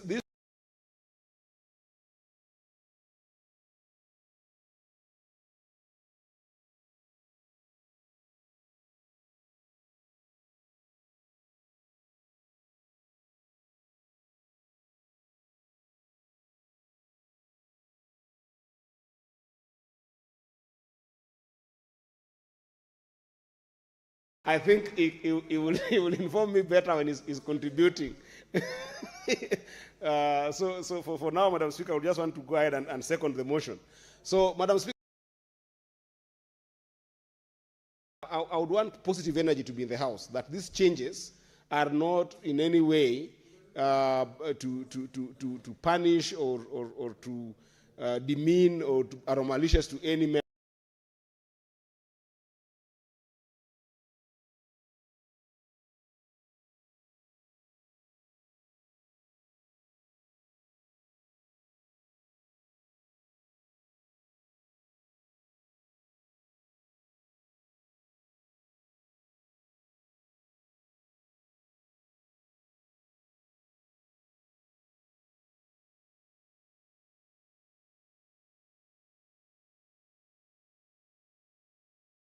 I think they are healthy changes that are there to make sure that all members get experiences across board and contribute effectively. In any case, also, Madam Speaker, we are experiencing a time that we are heading towards an elective cycle, and it is important that we balance these committees so that some members who might be going to experience a time that they want to go and campaign and might not be available to give quorum.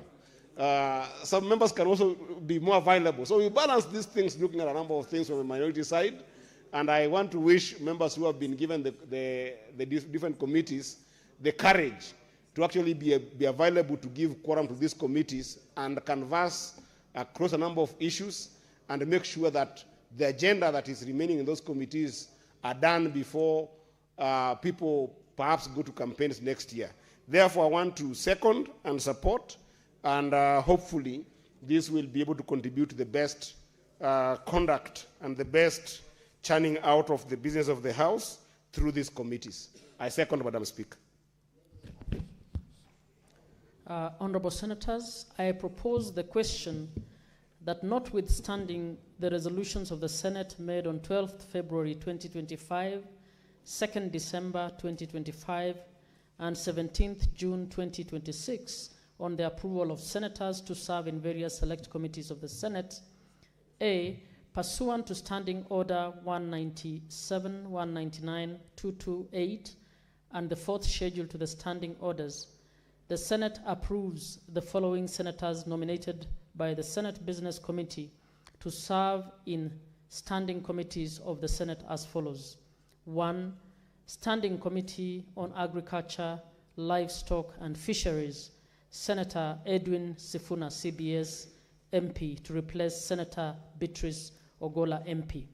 2, Standing Committee on Energy, Senator Beatrice Ogola, MP, to replace Senator Moses Kajwang, CBS, MP. 3, Standing Committee on Health, Senator Shakila Abdallah Mohammed, MP, to replace Senator Joseph Kithuku, MP.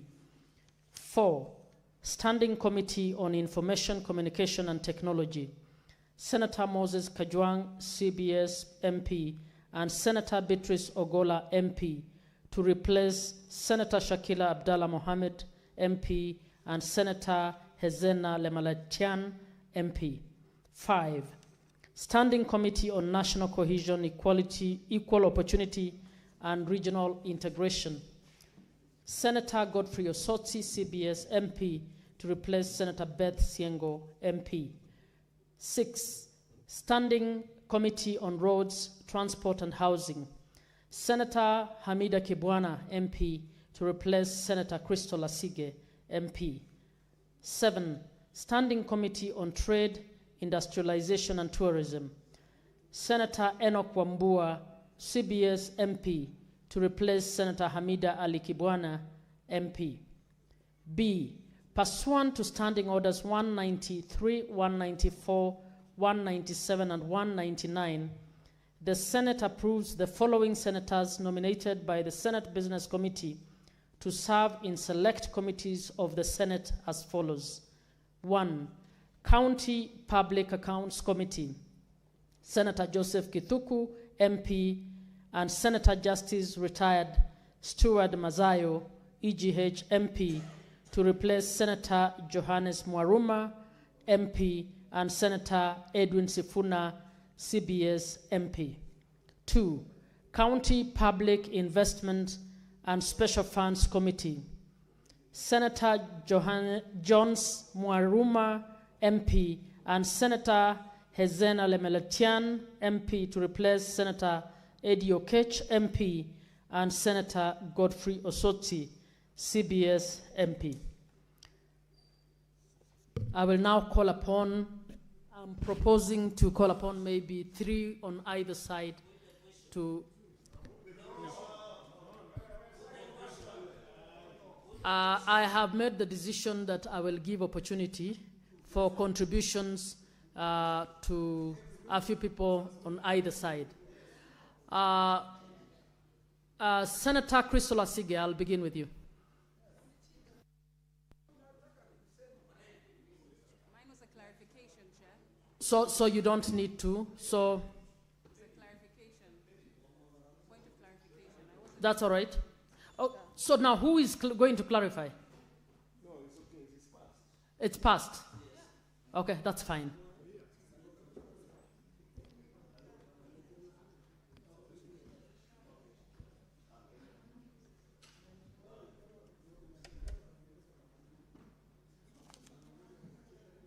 Who is there?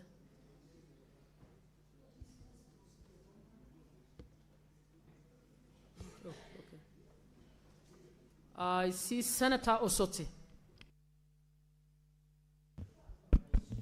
Thank you, Madam Speaker. Just before, I think not more than 3 minutes for each contributor, please. Thank you, Madam Speaker. Madam Speaker, I've listened to the contribution while moving the motion by the majority leader and seconded by the minority whip. And I want to say that effectively, those changes remove me as the chair of CPIC. I want to thank the House for having given me the opportunity to serve as the chair of CPIC for 4 years. Indeed, this was a new committee in this session of Senate, and we have made a tremendous achievement in terms of dealing with the public entities in the county and public finances. But besides that, Madam Speaker, I know that changes to the committee is a normal thing, but sometimes there is some machinations which are done. I know what was done to get me out is political persecution. I know what happened, and I would have wished Honorable Ledama and Honorable Matsayo were here today, because I know what they did behind the scene to even instigate a motion of no confidence in me and basically create a wedge between me and my members. People we have worked together very well for 4 years. But I would say this is normal. Many other people in the past Senate have gone through this. I remember Senator Wetangula went through this. I remember Irungu Kangata went through this. I remember Susan Kihika went through this, and many others. It will be well. I am being persecuted for supporting Linda Mwananchi and supporting Edwin Sifuna. It will be well, and will bounce back in a big way. Thank you, Madam Speaker. Senator Morango. Asante sana, Mr. Speaker. Kwanza mstahiki Spika, nitaongea kwa falsafa, kwa hivyo sitakuwa nikiongea kuhusu mtu yeyote. Mstahiki Spika, Mstahiki Spika,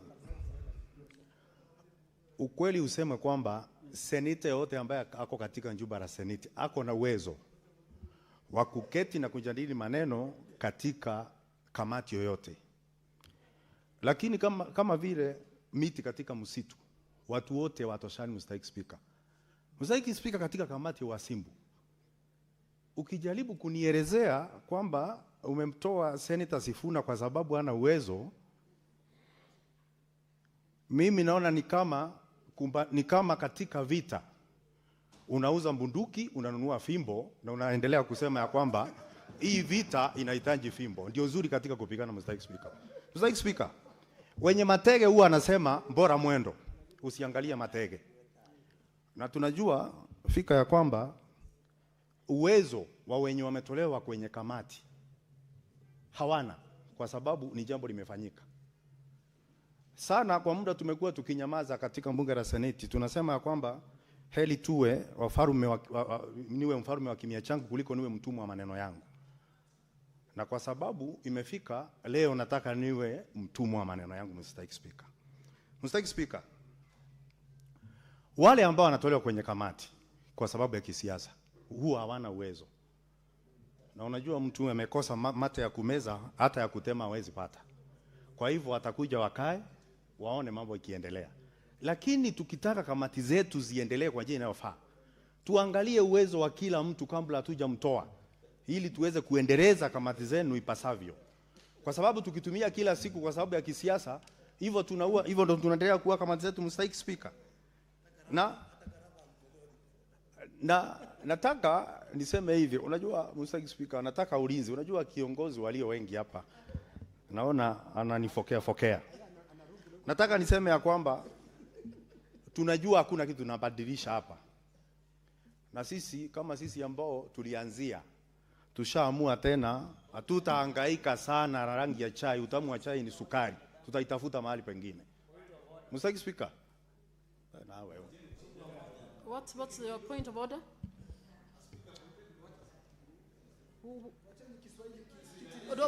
Proceed, Senator Morango. I hope you... Senator Morango, please proceed. Lakini Mstahiki Spika, unajua kuna watu Mstahiki Spika, ningetaka niseme ya kwamba kuna wale ambao wametolewa. Please give him 30 more seconds. Yes, I can see. Proceed.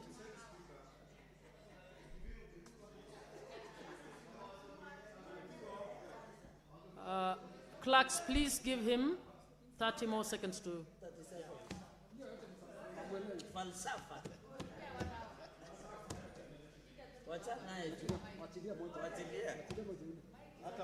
Asante sana Mstahiki Spika. Hiyo ni kawaida bwana. Unajua wakati mwingine kuna wengine ukiongea sana akili upwelepweta, na ndio unaona Mstahiki Spika, kuna wengine unapiga makelele nikiongea. Nilikuwa nikimaliza nikisema kwamba wale waliotolewa kwa kamati kwa sababu ya kisiasa, ni vizuri mjue fika ya kwamba hata seremala huwa anagonga msumari uliowima, yenye imepinda ndio huwa inaachwa.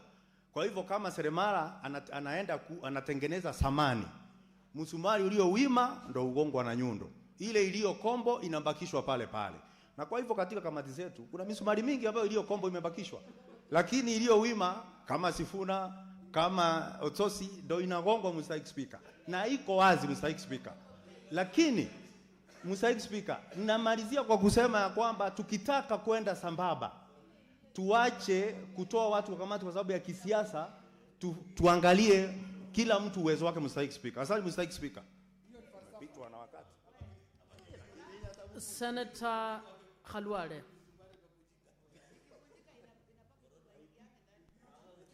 Thank you, Madam Speaker. Madam Speaker, we should ask ourselves whether we are simpletons or we are indeed distinguished senators. Mr. Speaker, to allow the leadership of this House to weaponize constitutional positions in Parliament, we are failing. it's okay if a political party or a coalition removes a whip or a deputy whip or whatever position of leadership, because that's a decision of a party. But on sitting on committees and doing parliamentary work, that we should not accept. Senator Osoth, Senator Sifuna, let me tell you, they are making it easy for you to scale up in your politics. Even Martin Shikuku, for his work in this parliament, Martin Shikuku was detained without trial, and when he came back, he was bigger. Even Masinde Muliro, when he was minister and resigned because he refused to vote for a motion which wanted to find that J.M. Kariuki was not murdered, Masinde Muliro came back bigger.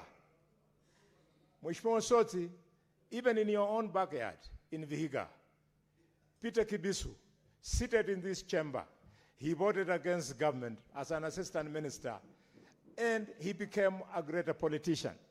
I therefore want to ask the leadership of this country, don't tamper with Parliament. If you think Parliament is not important, Mr. President, remember where you found yourself when this Parliament came under attack from the youth. It is very dangerous. Mr. President, remember 2007, how we stabilized the country out of post-election violence, because when we then took oath, Senator Halwale, there is a point of order from Senator Nyamu. What's your point of order?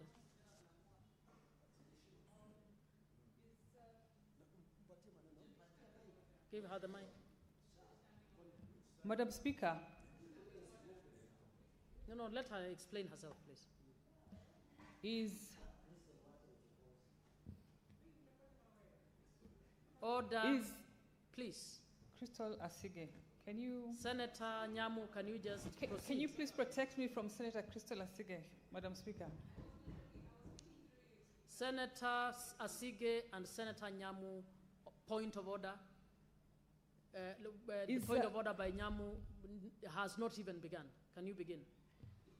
Madam Speaker, is Senator for Kakamega, Senator Boni Halwale, in order to stand before this House and address the President, who is not part of this House, who has nothing to do with the changes in committees, and who may not even be aware of what we are debating here today? Is he in order? Senator Halwale, unless you have evidence that you can table that the President has something to do with the changes, please do not make reference to the President. Senator Halwale, proceed. Mr. Speaker, however Madam much, Speaker, however much Senator Karen Nyamu attempts to draw attention of the people of Nairobi to herself by attempting to respond to me, the people of Nairobi know that even if she's given 100 years, she would not be able to rise to the occasion to match the contribution that we have made on the political landscape of this country, Mr. Speaker. Mr. Speaker, as I was saying, this is a moment to reflect. It's a moment to reflect, Mr. Speaker. Senator... Can I be protected? Senator Nyamu, what's your point of order?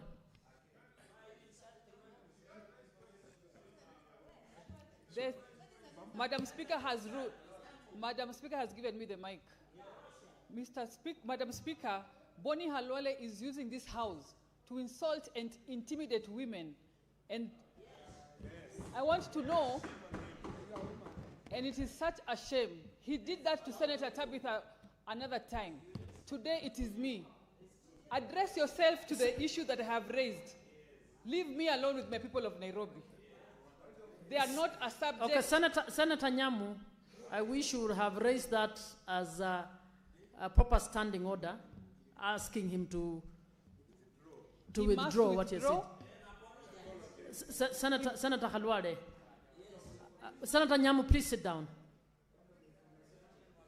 Senator Khalwade, kindly desist from that line of argument that casts aspersion on the capability of any senator in here as you proceed. Thanks. Thank you, Madam Speaker. Madam Speaker, much respect to your guidance and much persuasion on the part of Karen Nyamu that I can't harm her in no way. But she cannot interrupt my flow of thought and expect to get away with it just like that. Mr. Speaker, Madam Speaker, I was saying that in 2007, when fighting was on, Speaker Marende allowed us to take oath as members of parliament. And at around 11:45, after we had started taking oath, fighting went down because parliament is important.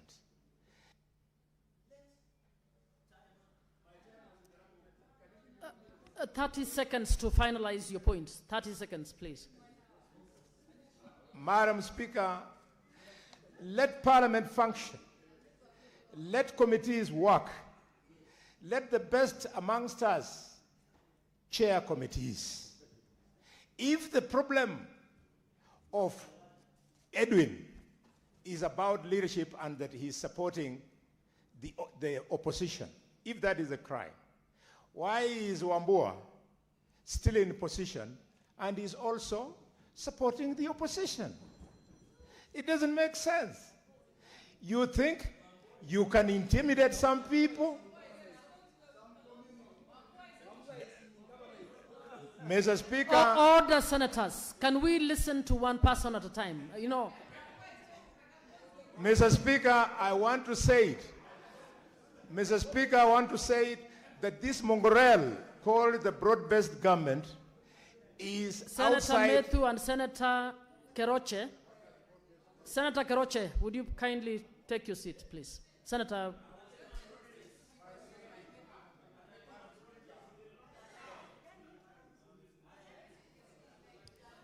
Senator Mogeni.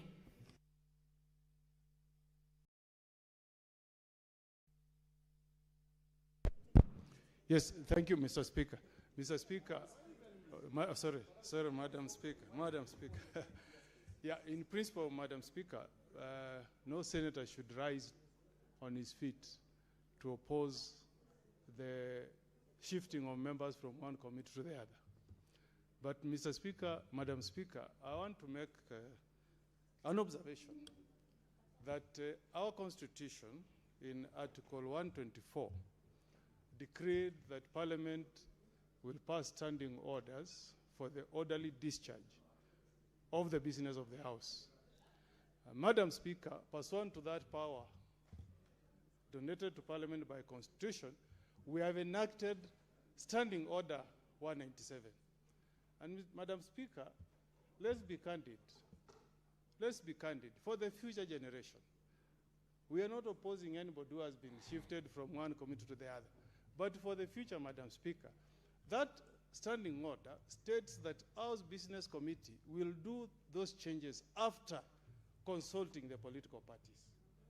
And consultation of political parties means that you consult the entire membership of that side. So, Madam Speaker, as we approve this motion, let us learn the motion. Let us learn, Madam Speaker, from the text that is in the Constitution. What we have been told, yes, Madam Honorable Speaker. Senators. Madam Speaker. Honorable ML, you know you are a leader in My this House. time is running, Madam Speaker. You will give Senator Mogeni 1 more minute, Yes, please. you know, Madam Speaker, these citations that have been made to us by Senator Galwale informed the drafting of our Constitution, 2010 Constitution. If you read, no, Senator Cheruiyot, I'm on the floor. I refer you to Article 91 of the Constitution that guides how political parties should behave. If you read Article 91, you have the Constitution there, open it and read it. Madam Speaker, the Constitution says that political parties, Article 91F, 1F, political parties must respect human rights and fundamental freedoms. It's there in the Constitution. Madam Speaker, there should not be any punitive actions from a political party because anybody is trying to exercise his fundamental freedom. You know Senator Jeruyot, when you were here in the last parliament, you were subjected to the same mistreatment. And we should draw a line. We must set standards Senator for Commissioner ourselves. Koril. We Senator should set Commissioner standards. I can go to the answer and see and Senator bring out Commissioner what Koril, order. So, Mr. Speaker, Madam Speaker, we should not. Madam Speaker, we should. Relax. Nominated Senator. Senator relax. Commissioner Koril, it will be very sad for me to throw you out. Please don't. No, finalize, Senator Mogeni. Yes. So you know, Madam Speaker, we say these things so that in the next parliament people can remember that we pointed out.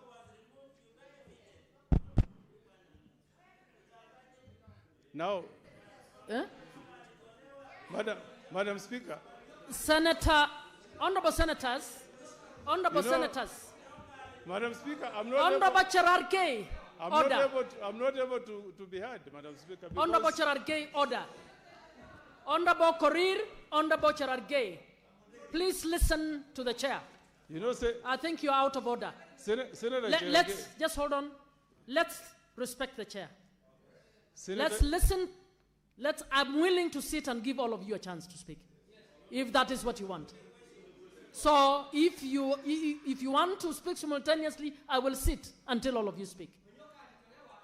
Senator Mundigi, I will throw you out. Don't repeat that. Please don't dare me. Order, senators.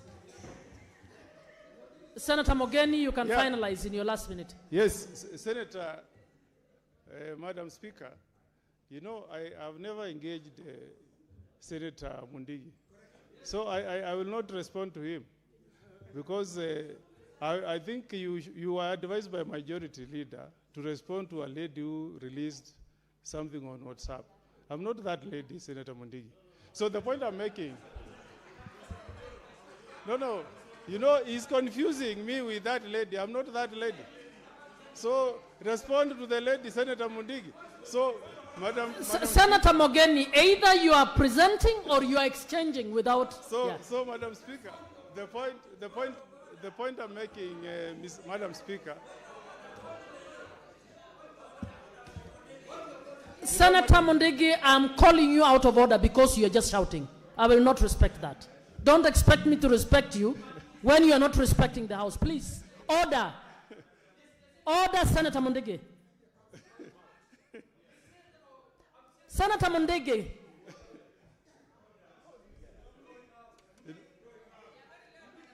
You know, please give me. Madam Speaker, I don't. You don't need to throw him out. He's my good friend. Allow him to sit. I've not complained on his conduct. Senator Mundigi, if I hear one more thing from you, I'll actually throw you out. Can you finalize, Senator Mogeni, please? Senator Nyoto.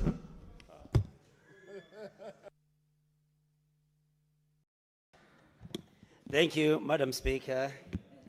I also want to say something about this particular motion that has been moved by the majority leader on behalf of the minority leader. Madam Speaker, members of the public do watch the proceedings of this House. They follow what we do, Madam Speaker. The essence of placing any senator into any committee is to do parliamentary business and not to reward them or punish them because of their political stand. So, Madam Speaker, what has been happening in this House is that none of the objects of placing members to committees has been followed, Madam Speaker. And I say this not to complain about anything, but Madam Speaker, at the beginning of last year, there was a reorganization, in quotes, of the committees in this House, and especially from this side of the majority, Madam Speaker. And Kenyans watched. And Madam Speaker, no one can convince Kenyans that the only people that you needed, majority leader here, needed to reorganize were people from a particular region in this country. And as I say that, Madam Speaker, with facts. Senator Majority Leader, what's your point of order? Please freeze my time, Madam Speaker. I want to advise Senator Nyutu to first be calm about this, because this is about committees. Unfortunately, this is committees on the minority side. Senator Majority, go to the point of order, please. Yeah. Madam Speaker, surely I am being harassed by a heckler in the House. You are not protecting me. You are pushing me. Yes, because somebody is heckling at me while I'm trying to make my point. Senator Majority, you stood on a point of order. Yes. Can you prosecute that first, and I will defend you. But that's what I'm doing, Madam Speaker. Yes. That understanding order number 105. Yeah. Is it in order for Senator Nyutu to purport that I'm the one making these changes? These are changes in the minority side. They have nothing to do with the majority side that I lead. I only did the motion because the minority leader is not in the House. Senator Nyutu, to the extent that you are attributing these changes to majority leader, you need to withdraw that. Madam Speaker, I have a lot of respect for the majority leader, and he's a very smart brain. I did not at any time, at any moment in my presentation, say that he is the one that has brought this. I said, and I'm unanswered, that he presented this particular motion on behalf of the minority leader. I said that. But I was referring to what has been there in this particular House, Madam Speaker, and I was very clear. And I was saying that when there was that purge last year, baptized reorganization of committees, Madam Speaker, and because it happened, it is there in the Hansard. Madam Speaker, I was removed as chair of Education Committee. Senator Karungo was removed as chair of Roads. Senator Medu was removed as chair of Lands. Senator Murango was removed as chair of Agriculture, Madam Speaker. All of us, Senator Murgo remained in his Committee of Labor. The late Senator, let me not mention that our departed colleague. Madam Speaker, do watch. And Madam Speaker, you cannot, the majority leader cannot convince this House that the only people that needed to be reorganized in committees were people from a particular region, Madam Speaker. So we are saying it is a high time we stopped playing politics with the posting of members to committees, Madam Speaker. When you look at what is happening, there is no other reason why Senator Osotsi was removed from that committee. I'm talking about the whole House, from CP committee, Madam Speaker, apart from politics. So we are saying, Kenyans, watch what happened here. And it is actually a shame that we reward people and punish. Senator Wambua.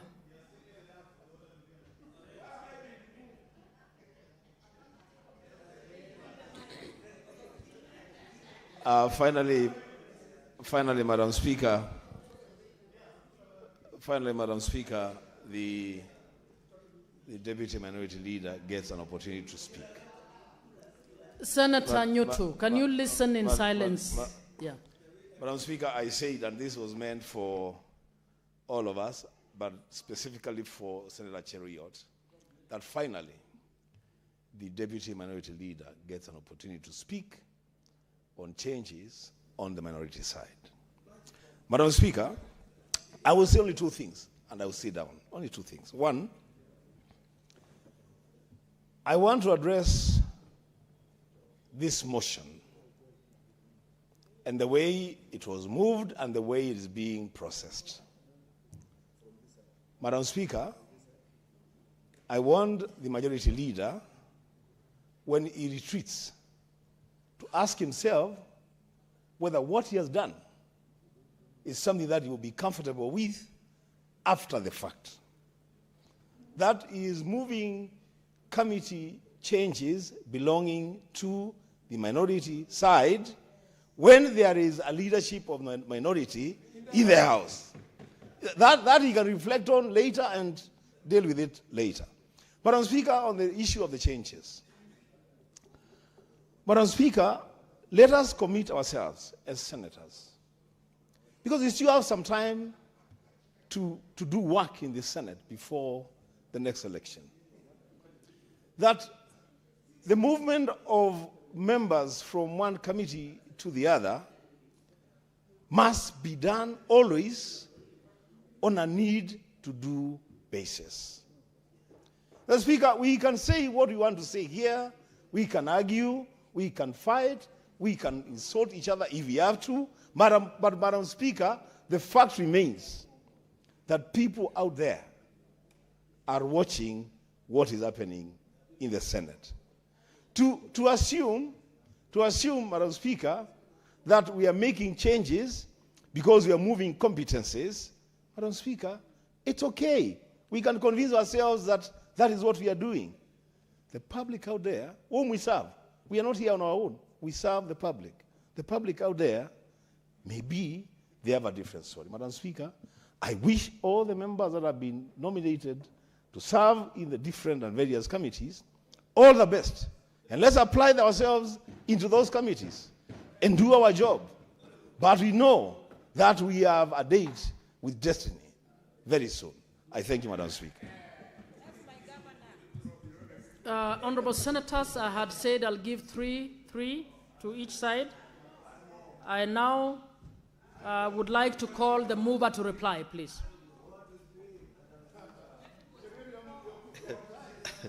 Madam Speaker, there are too many philosophers in the House this afternoon. They are quoting time, seasons. These are the times and the seasons of politics, Senator Boni Halwale. And I learned them from you. You are one of the people who taught me this work in this House. So you should be proud of the work I am doing. It is not a difficult, it's not an easy job.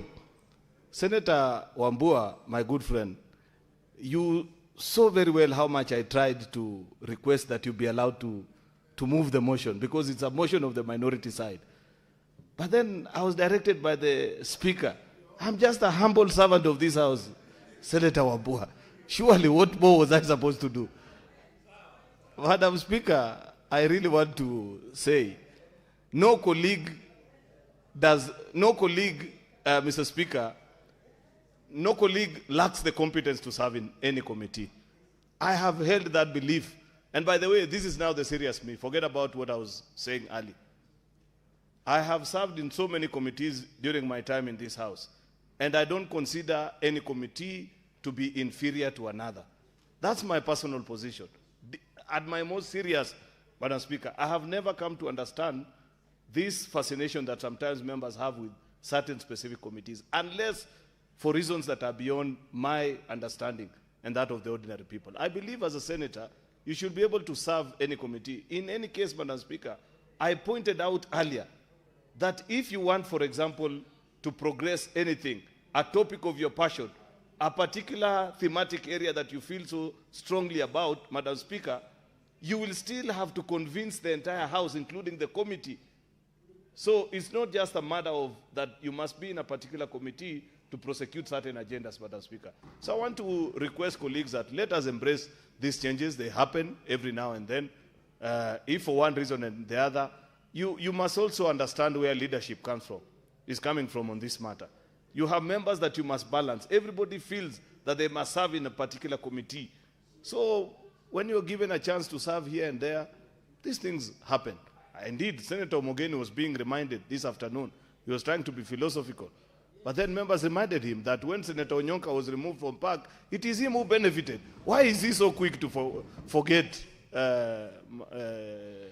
my dear friends? So colleagues, I really want to request that you have said all you need to say about this matter, but I strongly believe that my colleague on whose behalf I'm doing this assignment, the retired judge, the son of Kilifi, Justice Stewart Matai, is well-meaning to you people, and has done his bit has proposed the changes to the committee. Therefore, I want to request that we conclude this business and transact the subsequent business. Senator Wambua, my apologies if in any way, I thought I'm helping you, but I can see you don't seem to be appreciating my assistance. But with those very many remarks, Madam Speaker, because this is not something to debate and hog on and off about, I beg to reply. I thank you. Honorable Speakers, pursuant to Standing Order 84.1, I wish to make the determination that this matter does not affect counties and put the question. Honorable Senators, I put the question that notwithstanding the resolutions of the Senate made on 12th February 2025, 2nd December 2025, 17th June 2026 on the approval of senators to serve in various select committees of the Senate, A, pursuant to Standing Orders 197, 199, 228, and the fourth schedule to the Standing Orders, the Senate approves the following senators nominated by the Senate Business Committee to serve in standing committees of the Senate as follows. 1. Standing Committee on Agriculture, Livestock and Fisheries, Senator Edwin Sifuna, CBS, MP, to replace Senator Beatrice Ogola, MP. 2. Standing Committee on Energy, Senator Beatrice Ogola, MP, to replace Senator Moses Kajwang, CBS, MP. 3.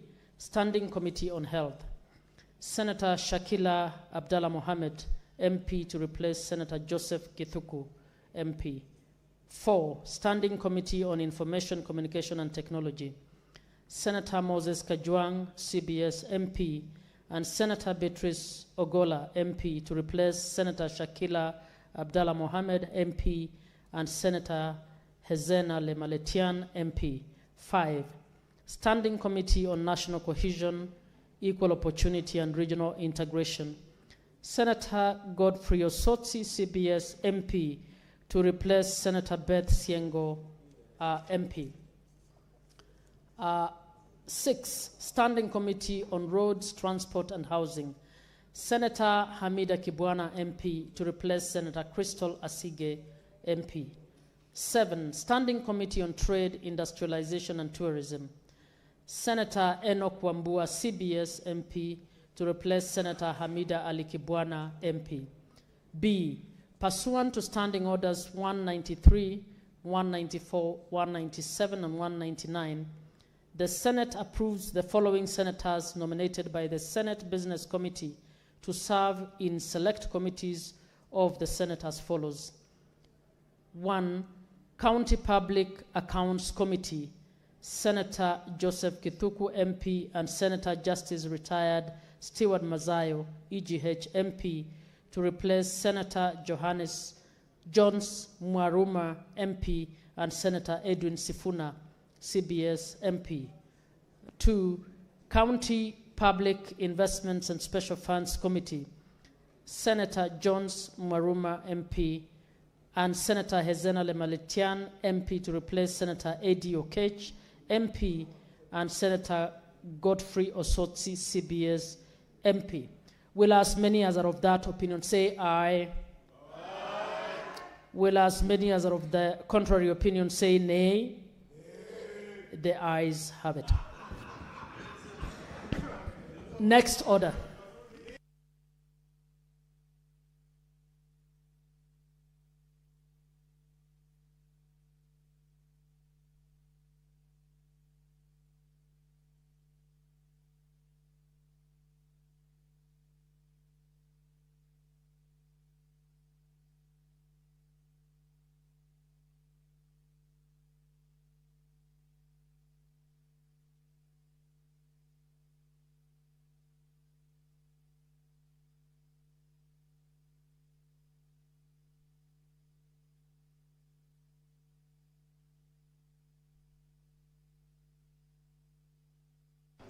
Honorable Senators,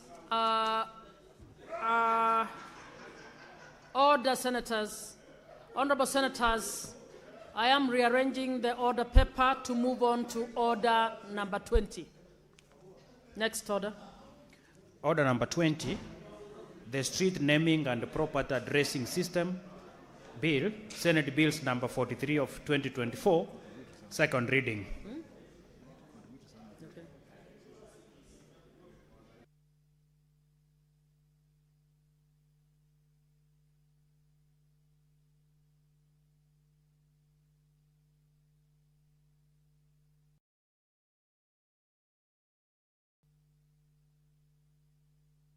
Senator Dulo.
Which number is it?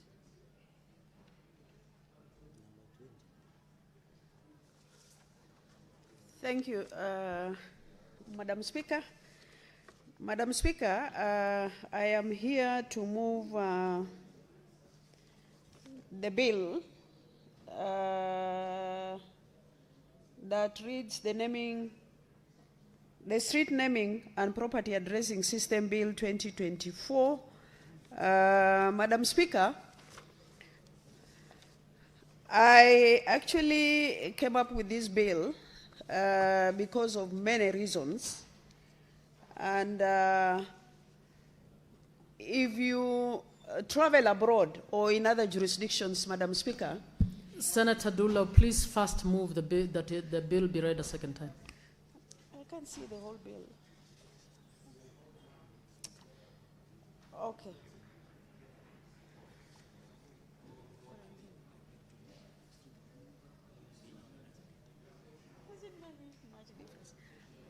Thank you, Madam Speaker. The Street Naming and Property Addressing System Bill, Senate Bill number 43 of 2024, second reading. Madam Speaker, the reason why I came up with this bill is because I have actually visited many jurisdictions where when you reach the airport, somebody will ask you, where are you going to stay? Which street, which hotel, or the number of the hotel, or the house that you will actually go and stay in. And I thought this is equally very important in our country because we have so many challenges, Madam Speaker, and I thought this bill will solve so many problems that we have in our country. And that is the reason why I came up with the bill. Madam Speaker, looking at the bill, the object of the bill, Madam Speaker, is number one, is to improve service delivery. If you look at many of our counties, Madam Speaker, in terms of emergency, whenever there are ambulances, whenever there are actually planning that needs to be done, revenue collection, Madam Speaker, it's normally very hard actually to reach individuals within those estates and also residential places. Madam Speaker, looking at this bill is going to solve all those problems and actually help the counties as far as service delivery is concerned. Madam Speaker, looking at the bill, you will see that the bill actually provides the structure and the procedure for coming up with the street naming and also how the committee is supposed to be formed, Madam Speaker, who are the members of the committee, who is the registrar, where the registrar should be as far as this bill is concerned. Madam Speaker, I will be able to go through the bill actually stage by stage to be able to come to explain why we need this particular bill, Madam Speaker. Madam Speaker, if you look at the Madam Speaker, memorandum of and the object of the bill, it provides the logical, consistent addressing system in a critical component of any county government service delivery system. In particular, it encourages and enables e-commerce, ease identification of streets and public places, improves emergency response services, enhances the management of settlement and development in the areas, and improves revenue collection. An addressing system therefore provides a platform to facilitate other county government functions, such as county planning, the need for a functional addressing system, and a dedicated team to ensure its enforcement and maintenance, therefore cannot be gainsaid. In this regard, the main object of the bill is to provide for procedures and guidelines for creating a county addressing system, and for this purpose, naming and addressing of streets and public places is in counties.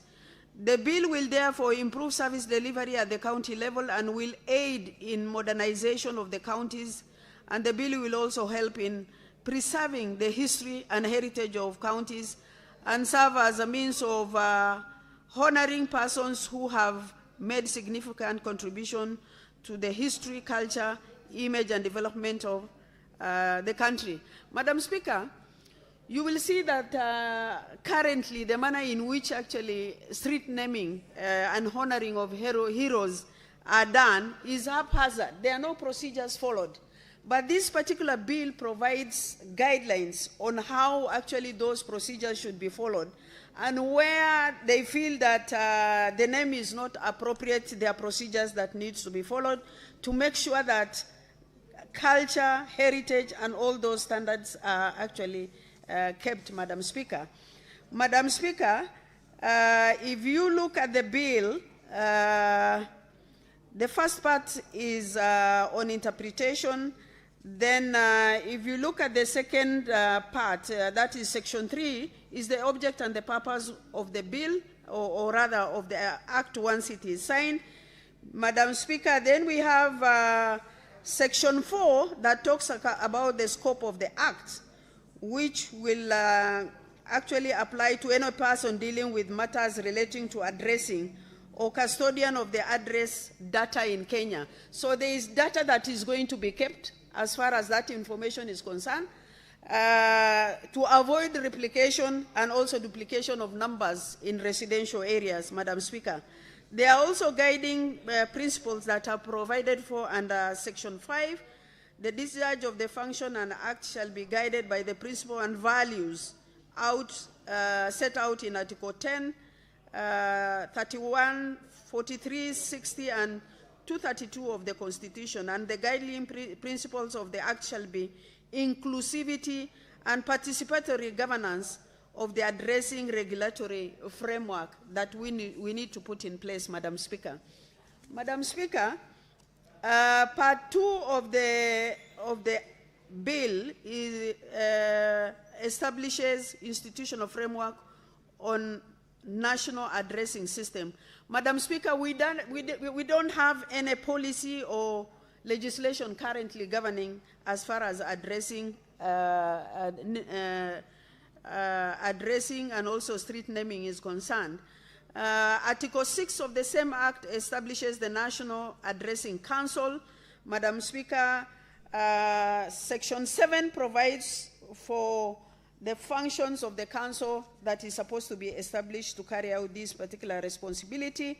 Then Section 8 of the Act of the bill, Madam Speaker, provides for the conduct of the business and affairs of the council, reports by the councils once they sit and make deliberation.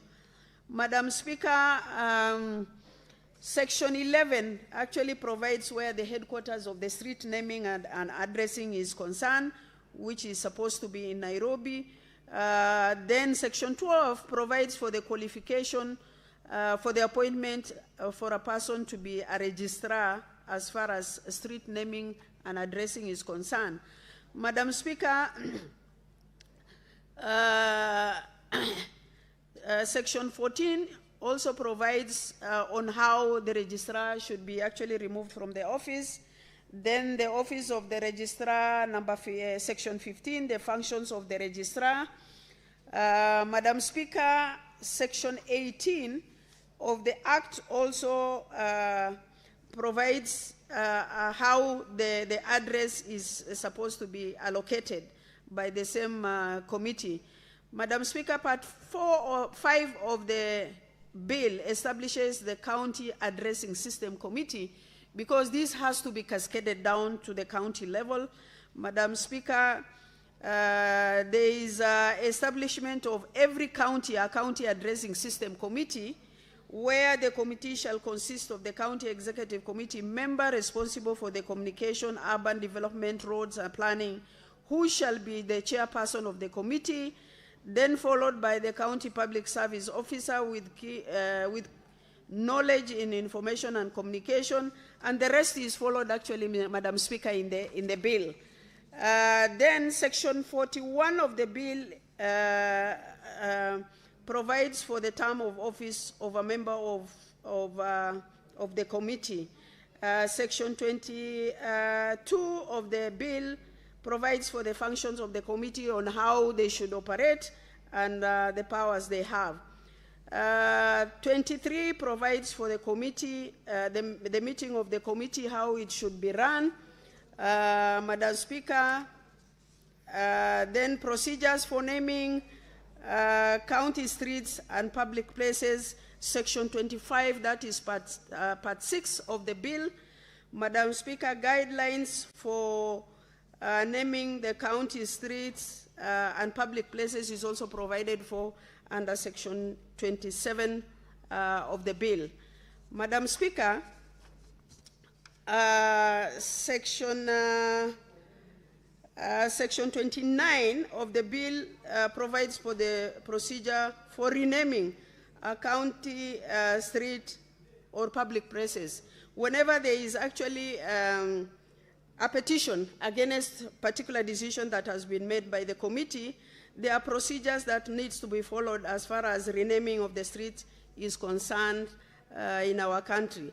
Then 30 provides any developer who intends to create a private development shall submit a proposal. So whenever you want to actually submit a private development, you must actually provide a proposal to the committee that needs to look into it and provide proper guidelines on how that procedure should be followed. Part 7 is numbering of streets and properties. All properties to be numbered. So once this bill is ascended to and been put in operation, Madam Speaker, all the properties in the counties should be actually numbered, and that has to be kept by the registrar. Then Section 32 of the Land Registration Unit establishes under Section 6 and Land Registration Act shall advise on registration units to be advised on number 3 of 2012, Madam Speaker. Then Part 8 provides for miscellaneous provision of the Act, which provides for the county addressing plan. Then the titling also has to be aligned actually to the properties that are supposed to be given the numbers as per Section 34 is concerned. Intergovernmental consultation meetings must be held for the purpose of this particular bill, Madam Speaker.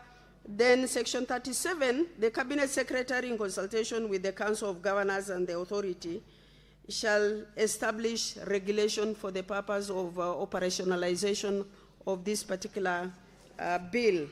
Madam Speaker,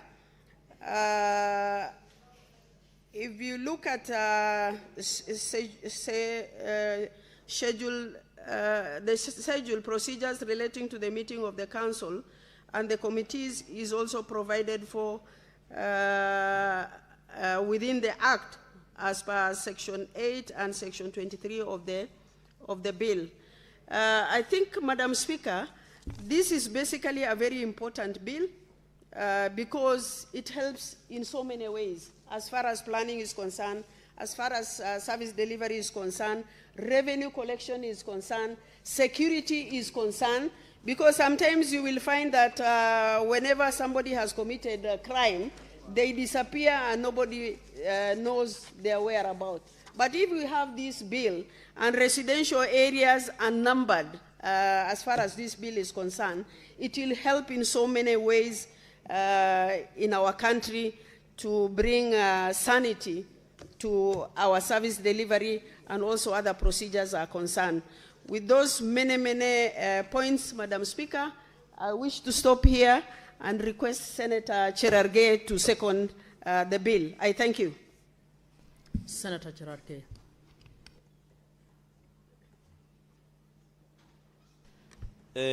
Thank you, Madam Speaker.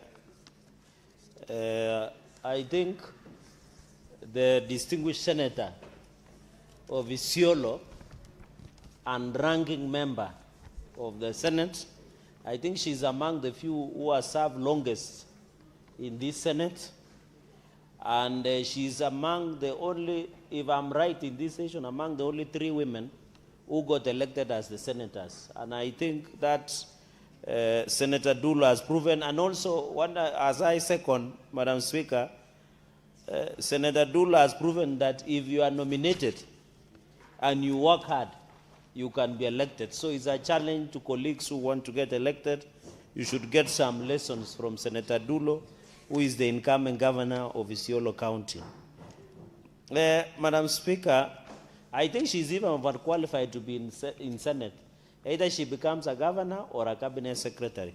Madam Speaker, the street naming and property addressing system bill is just basically, Madam Speaker, you know this is the only country where you still use language and sign to trace my home, to trace your home, to trace an hospital, to trace a school, to trace a fire engine, to trace a government service, asking around like a gossip.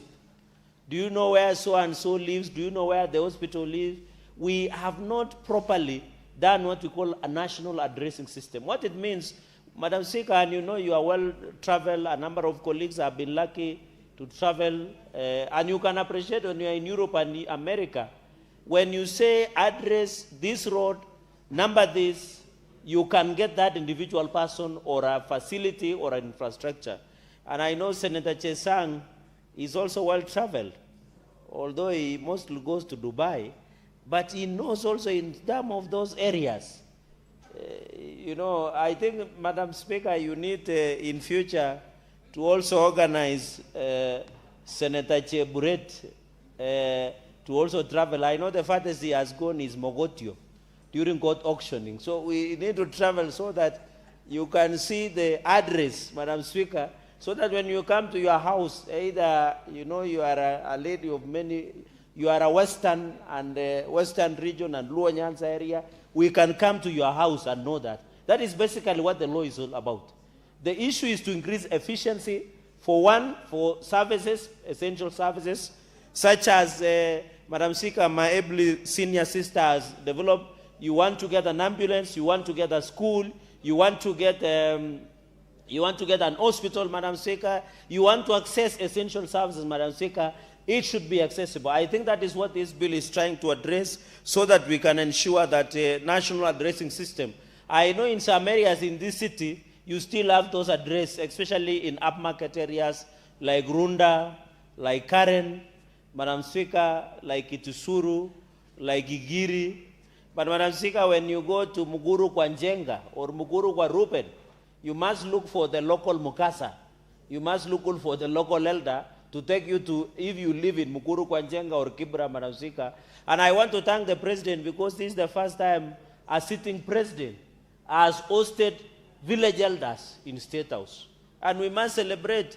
I think President William Ruto, Madam Speaker, is showing that everybody matters. Even the local Kokwet elder, which most of us assume. They are the ones who ensure there is unity. They are the ones who they are like Google of the village, of that village. Because if you want to know, Madam Speaker, somebody's house, if you ask a Mukasa, a Kokwet elder, Madam Speaker, they can tell you, and that is what the President was telling the Kokwet elders. It's part of national addressing system, Madam Speaker.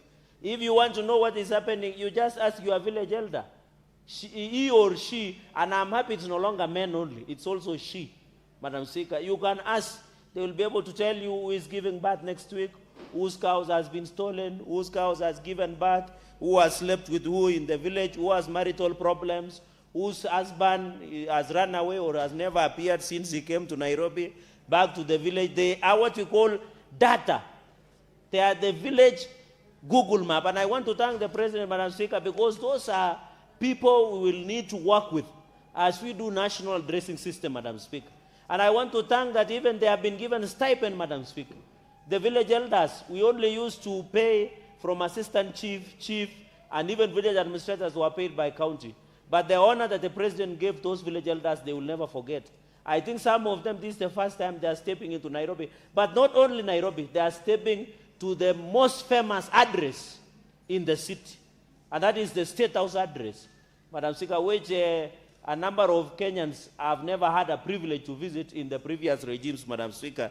And I know going into the future, Madam Speaker, so this issue of national addressing system, we must ensure that we focus on it, Madam Speaker. Madam Speaker, you have had the Vision 2060 by His Excellency the President.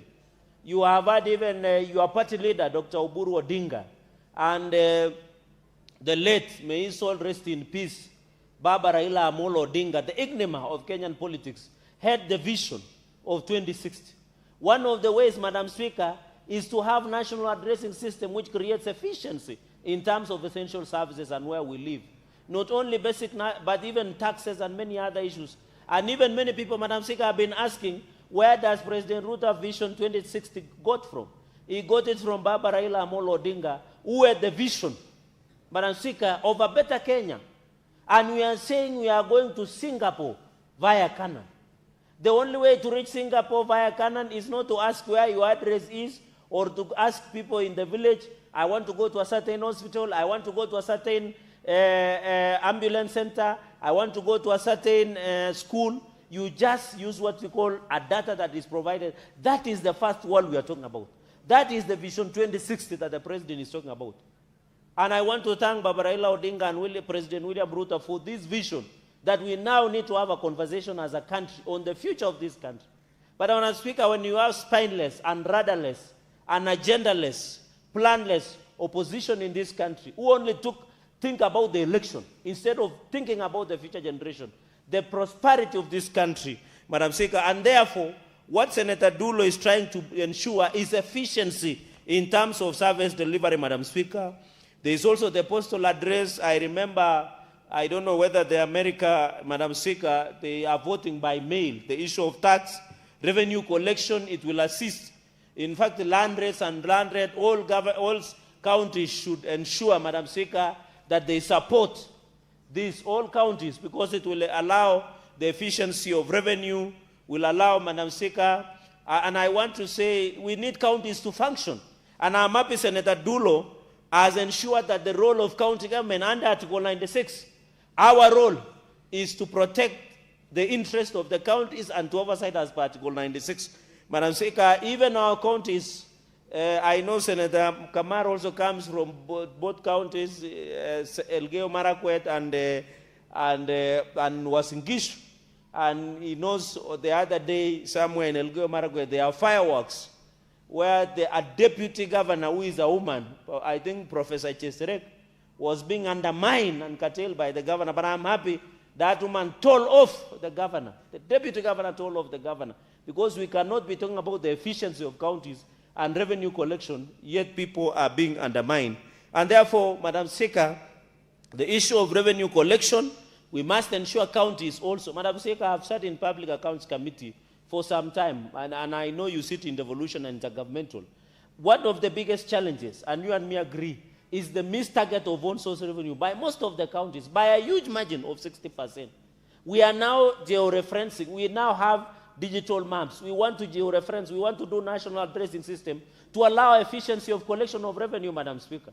And that is why even committees, the Public Accounts Committee, there is Public Investment Committee. I can see the newest Deputy Minority Whip trying to give notes to the immediate Vice Chair of PAC on how to collect what we call non-revenue water, where most municipalities and water companies are struggling. This one will come in handy because we will know where you are. It is easy to build. And by the way, Madam Speaker, I want to encourage colleagues. It is safer to participate in all committees. Even if there was a committee of catering, don't worry, just serve there. Serve in finance, serve in public accounts, serve in energy. Madam Speaker, we should learn to appreciate that the formation of committees, and every senator in this room, including you, Madam Speaker, has a right to serve in any committees, has a right to chair in any committees. Even personally, Madam Speaker, in 2018, I was de-whipped by Jubilee. I was the chairperson of Justice, Legal Affairs, and Human Rights. Madam Speaker, I've been the backbencher since then, but I don't find anything out of ordinary, because the interest I represent is on behalf of the great people of Nandi, Madam Speaker, where people brought you. You represent special interest in this country alongside Senator Karen and a number of colleagues, Senator Kamar, who was our deputy speaker.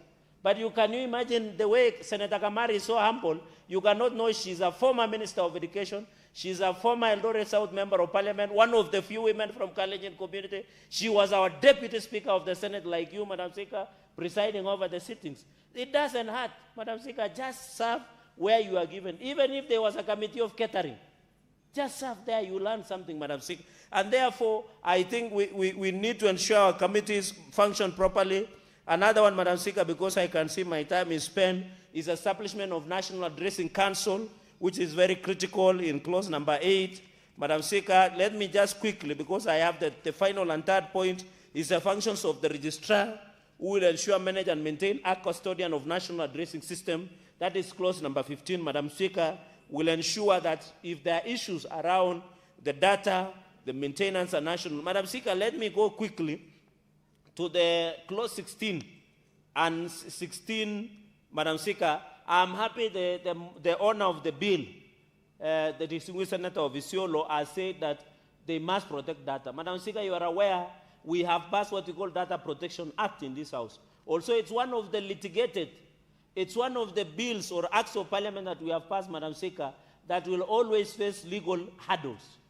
Madam Speaker, the issue of data protection, we must ensure that we give in and ensure that we protect data. We are saying that data given to Kenyans. Madam Speaker, Senator Eddie, I think, is served under PIC. You realize most of the hospitals in this republic, Madam Speaker, anybody can access your data. Yet these are private and important issues about people's health. I think when you read OAG reports, Madam Speaker, you will notice most of our data is exposed, especially by public hospitals. And I hope Senator Eddie and the other committee of PIC, although I know he's still not there, can provide advice on how we can do data protection, Madam Speaker. And we become responsible on how we share data, Madam Speaker, so that we move forward as a country. I think the establishment of county committees, Madam Speaker, in short, so that I can listen to colleagues also, this is one of the brilliant bills. This is the bill that will take us to Singapore via Canaan. And I want to thank the distinguished senator, and I'm remembering she was also our deputy, I think majority whip, majority leader in the last session for coming up with such a bill. This is the conversation we have of Vision 2060 that the president is proposing, Madam Speaker. The street naming, we need efficiency, but also we need to call upon counties, including Nairobi, Madam Speaker, to have proper planning. Let us have street planning. Let us have organized roads. Let us ensure our roads are drainage. I'm surprised, Madam Speaker, that I'm told somebody has gone to court to block pedestrian walkways in Nairobi. You know, it shocks me. There are no pedestrian walkways in Nairobi and other major cities in this country. And therefore, Madam Speaker, that's why you and me appreciate that that is why most of the pedestrians are being knocked down here and there, because We need to ensure the pedestrian walkways. We need to plan our cities better, Madam Speaker. I think when you travel to other countries, you can see, especially Europe and America, that they have planned better. And I think it is the challenge that in this, the street naming and property addressing, and I want to appeal to Kenyans, Madam Speaker, we want also to ensure we prevent any other issues that individuals, Madam Speaker, might buy property and hide. It will even assist investigative agencies. Because if you suspect property XY belongs to Senator Cherargei, it is easy, Madam Speaker. Madam Speaker, with those many remarks, and I can see my time is up, Madam Speaker, allow me to second and ask the members of the Senate to also support so that we can fast track and transmit it to the National Assembly, and hopefully the President can assent to it, and then we can move on as a country. I thank you, Madam Speaker, and I yield back the mic. Honorable Senators, I propose the question that the Street Naming and Property Addressing System Bill, Senate Bills number 43 of 2024, be now read a second time. Senator Professor Kamara. Thank you, Madam Speaker, for the opportunity that you have given me to support this very progressive bill by the Senator of Isiolo, Senator Fatuma Dulo. Madam Speaker, I rise to support this because I think we have a lot of challenges in this country. If you drive across this country at night, even shopping centers have not been labeled. So if you are lost, you give asking at every shopping center, you see somebody passing by, please, where am I? You give asking names because you are not able to tell. It's not all of us who have Google Maps. It's not all of us who are able to actually know directions, especially when you go to the interior. So this is just the beginning. I take this bill to be the beginning of organizing ourselves as a country. Organizing ourselves when it comes to the naming of our streets. And I like the objects of this bill, particularly the fact that we need to address, we need to appreciate the people who have worked in our counties. We know that we are supposed to have a building where we have the names of eminent people who have been in our counties, and that bill has not arrived from the National Assembly. It's been there for a long time, and we hope this one will not be wasted also. But when you look at the objects, it's very clear that we need to create and manage a national address system, so that if an ambulance goes to pick a patient, they know where they're going. And they can now Google the right address. But currently, you talk of the street, Kenyatta Street in Eldoret, and you are asking somebody, do I start from the northern side of the street or the lower side of the street when you are looking for a building? So this is a very progressive bill. To be able to also give address of the buildings that we have. You talk of Kenyatta Avenue here. You ask for a saloon and you are told it's in Kenyatta Avenue. You have to ask more questions. Where in Kenyatta Avenue? Because there is no address that can tell you that you go to number 1 Kenyatta Avenue or you go to number 20 Kenyatta Avenue. This is going to simplify a lot of things. Madam Speaker, I went to school in the University of Toronto. Toronto is an amazing city which has streets that are parallel and diagonal. You have east-west streets, and they start from only one point.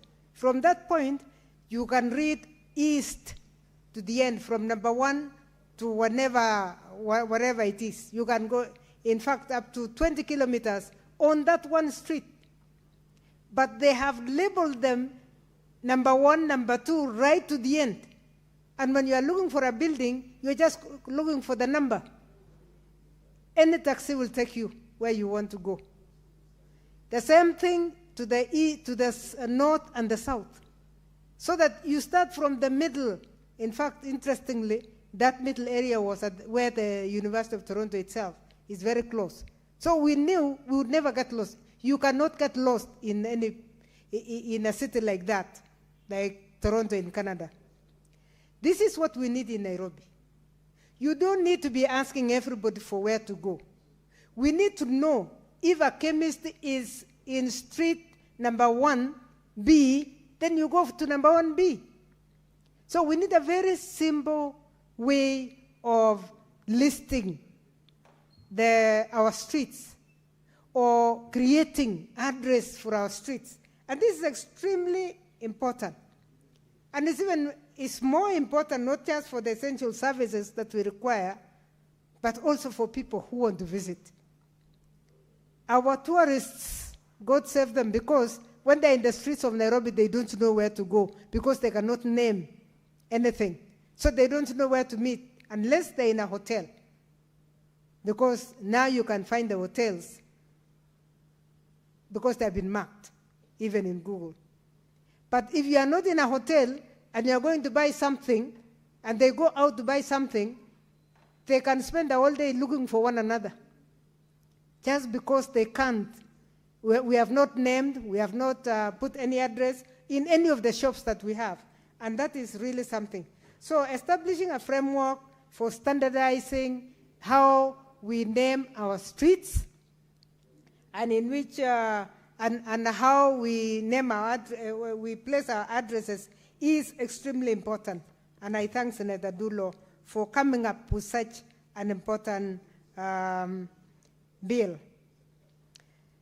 Madam Speaker, we are dealing with, in the Committee of Devolution, we are dealing with municipalities, the establishment of new municipalities in this country. Because they will realize that if they actually put addresses on them. Because you cannot put an address in something that is confused and doesn't have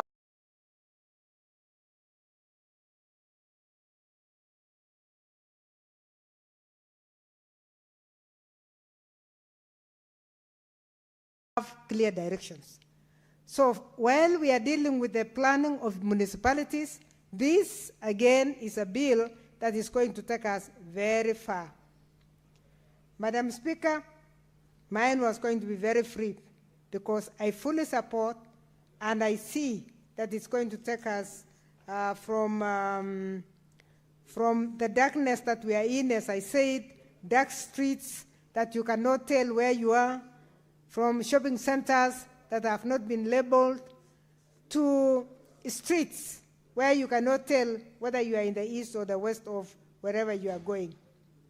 Providing a framework for the preservation of a county's history is one of the most important features that this bill is going to have. Because we know that there are people who have made notable contributions in our counties. But we have appeared as though we are a country that does not have a sense of appreciation to human beings. So that we have people, elders who have gone, who made a lot of impact.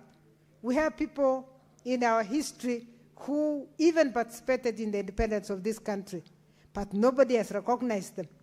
So again, by coming up with this kind of naming, we will be able to street naming, we should be able to recognize each and everybody who has been in our counties. And everybody will feel appreciated, Madam Speaker. Madam Speaker, the institutional framework has been well articulated. I don't want even to touch on that one.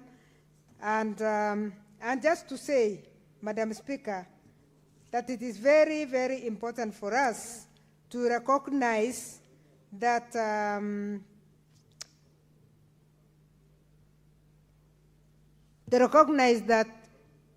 an organized way of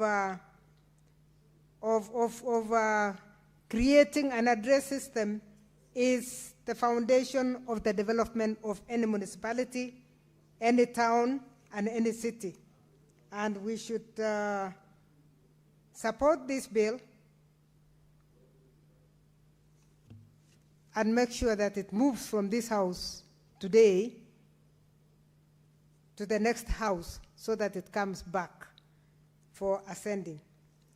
With those remarks, Madam Speaker, I support. Senator Nyamu, did you want to contribute? Senator Nyamu.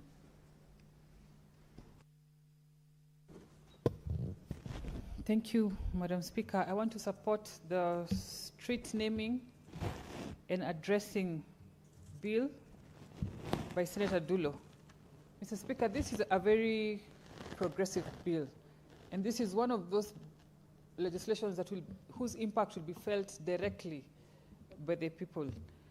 When you, at a glance, when you look at this bill, you might think it is a bill about naming streets.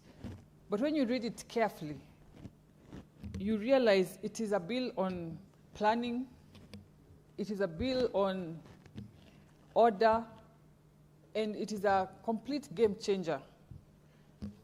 One of the strongest attributes of this bill is that it requires every street, every property to have a unique number that identifies it, Madam Speaker. Another good thing about this bill is that it respects the place of devolution, because as much as there's a national aspect to it, the bill gives responsibility to county addressing committees to identify and come up with a proper way of naming our streets and properties. This bill is going to impact our emergency services, as the mover has clearly stated. Because when you're in an ambulance, every second counts. And so if you have the exact address, the chances of getting lost are eliminated. To date, as Kenyans, it is a shame that we still describe addresses like past the Blue Gate, after the third block, ukipiga corner, you know? And if you have traveled, you will appreciate so much this piece of legislation. And I want to urge the committees, the addressing committees, that the informal sectors and rural areas are not left out during the addressing, and the fast-growing towns are not left out during this addressing. Madam Speaker, I am not a feminist, but I note that this very progressive law is brought to this House by a woman, a strong woman, a role model to us.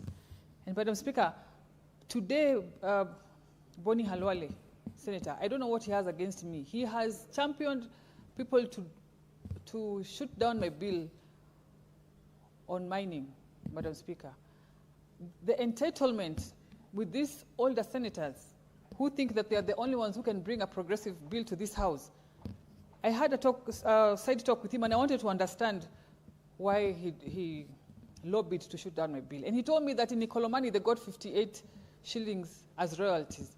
So what does it have to do with the committees that I was establishing in my bill to handle royalties? It is up to him to go.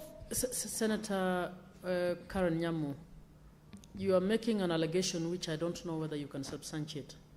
I think you might just want to contribute to this bill, because you are not here most of the time, and I think if you are put what I'm saying can be, I have witnesses in this House, and I want to tell Senator Boni Halwale, if he wants to come and vie for Nairobi Woman Rep with me, he is free to do so, but he should let us women take up our legislative role, and we are minding our own business. But if he wants to go low, Madam Speaker, we know how to go lower.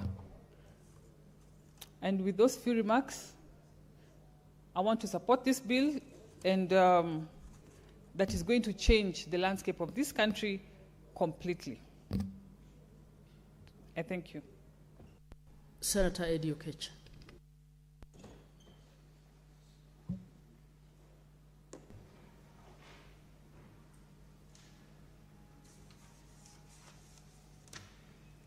Madam Speaker, right from the onset, may I support and appreciate the depth of this bill.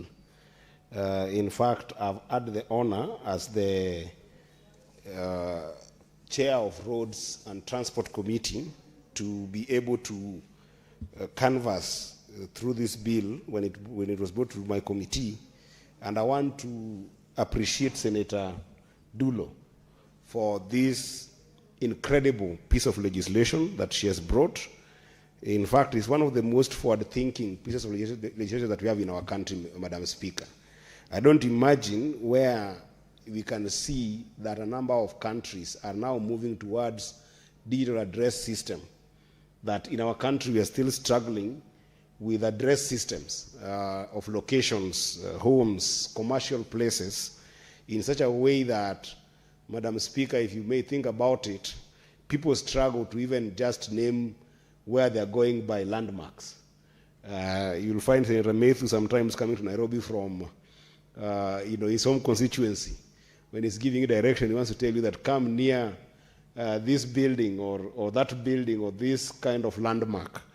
In a time that other countries that have made adventurous strides on technology are now in nanotechnology, and we are still struggling with simple address systems. So it is a very forward-thinking bill that we must appreciate Senator Dulo for.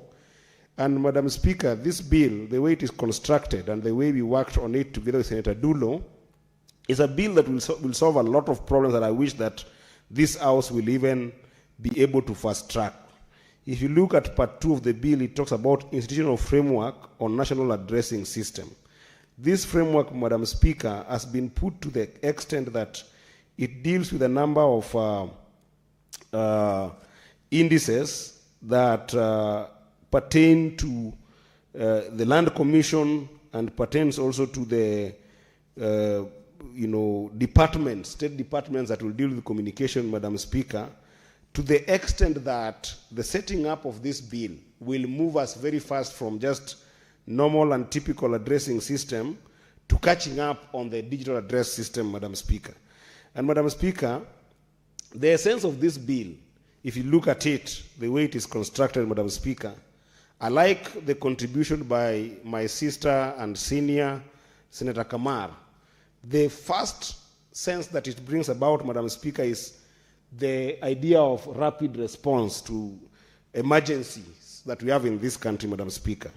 Madam Speaker, there is nothing that will save lives than having accurate street names and property numbers that will allow things like ambulances, even police, and sometimes even firefighters reach and be able to locate victims of different emergencies in our country more instant than what this bill proposes, Madam Speaker.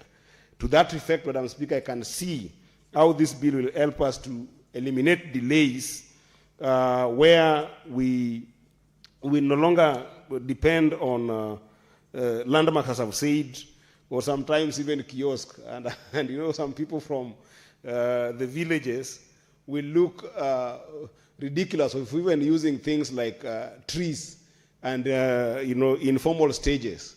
It used to be that when I came to Nairobi first, Madam Speaker, when you wanted to locate yourself within Nairobi CBD, you simply went to OTC and sometimes to Afya Center. And then you start getting your bearing from OTC and Afya Center, Madam Speaker. Just imagine the kind of delay if this was to be supposed to be the firefighters going through OTC, which still has got a lot of traffic, to locate where they need to go. And sometimes even just to deal with the traffic that we see in this city, Madam Speaker, it is extremely important that we can be able to name our streets, our businesses, our residential areas properly, which is what this bill proposes, Madam Speaker. Madam Speaker, alongside that, Madam Speaker, you've seen a number of companies coming into the country. I came from the private sector, and if you see me celebrating this bill, Madam Speaker, it's because of the kind of menace I saw in the private sector. If you think about e-commerce and logistics businesses that have tried in the startup space in this country, the reason why they collapse seriously is because there's no boost in terms of addressing system. Madam Speaker, there's a company called Sandy, one of the companies that I really enjoyed using their services, and I also really celebrated the brainchild of that company coming from Nyanza and a son of this a son of this country called Meshach, Madam Speaker. One of the biggest struggles that Sandy ended up facing was the issue of proper addressing system, because you'll find that they were in the cargo business and delivery business, Madam Speaker, they had serious problem with labeled areas that were not making sense. To some extent, even the addresses were not verified.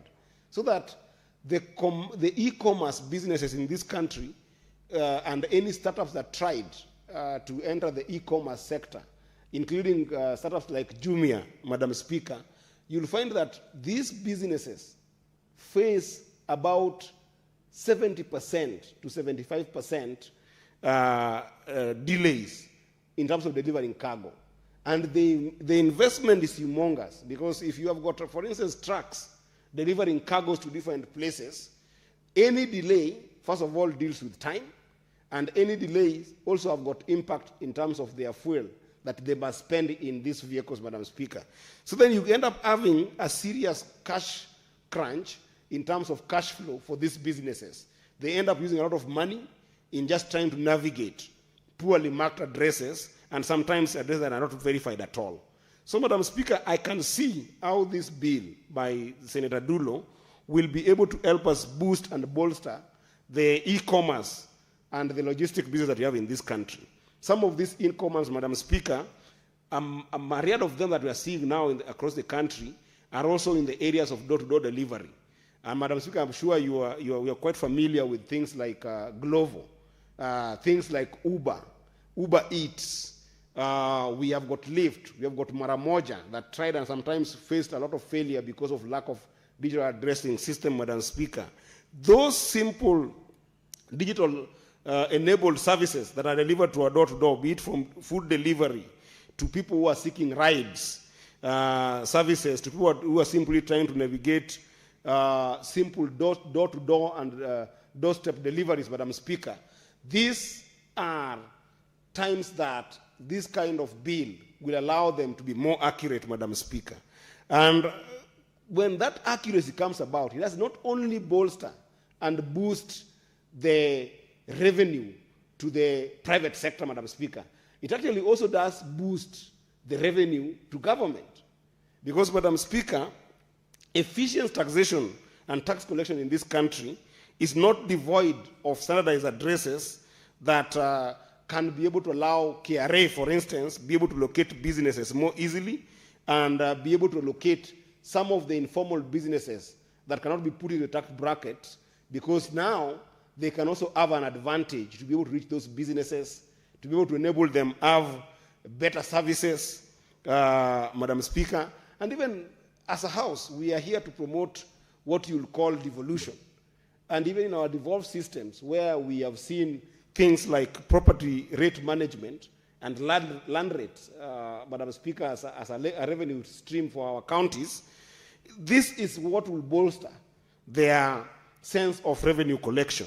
Because if you look at the way this bill is constructed, Madam Speaker, you can see that it will enable the land authorities in counties to be more accurate in terms of registering different property, and also to be able to track, defaulters who are defaulting on land rates with better way of being able to, identify those land and different property that perhaps are not well located digitally.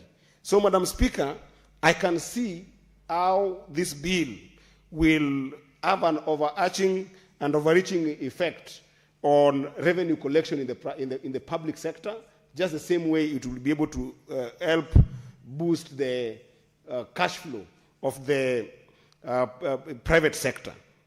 But, Madam Speaker, up and above that, This bill is not only about money, and it's not only about efficiency and effectiveness in terms of delivery of services to people, but it's also actually a very good bill that will ensure that there is proper public service delivery. Madam Speaker, if you think about some of the things that I was talking about that I was dealing with in the committee of CIPIC, where I served as a vice chair, and now, Madam Speaker, I've also been removed from CIPIC.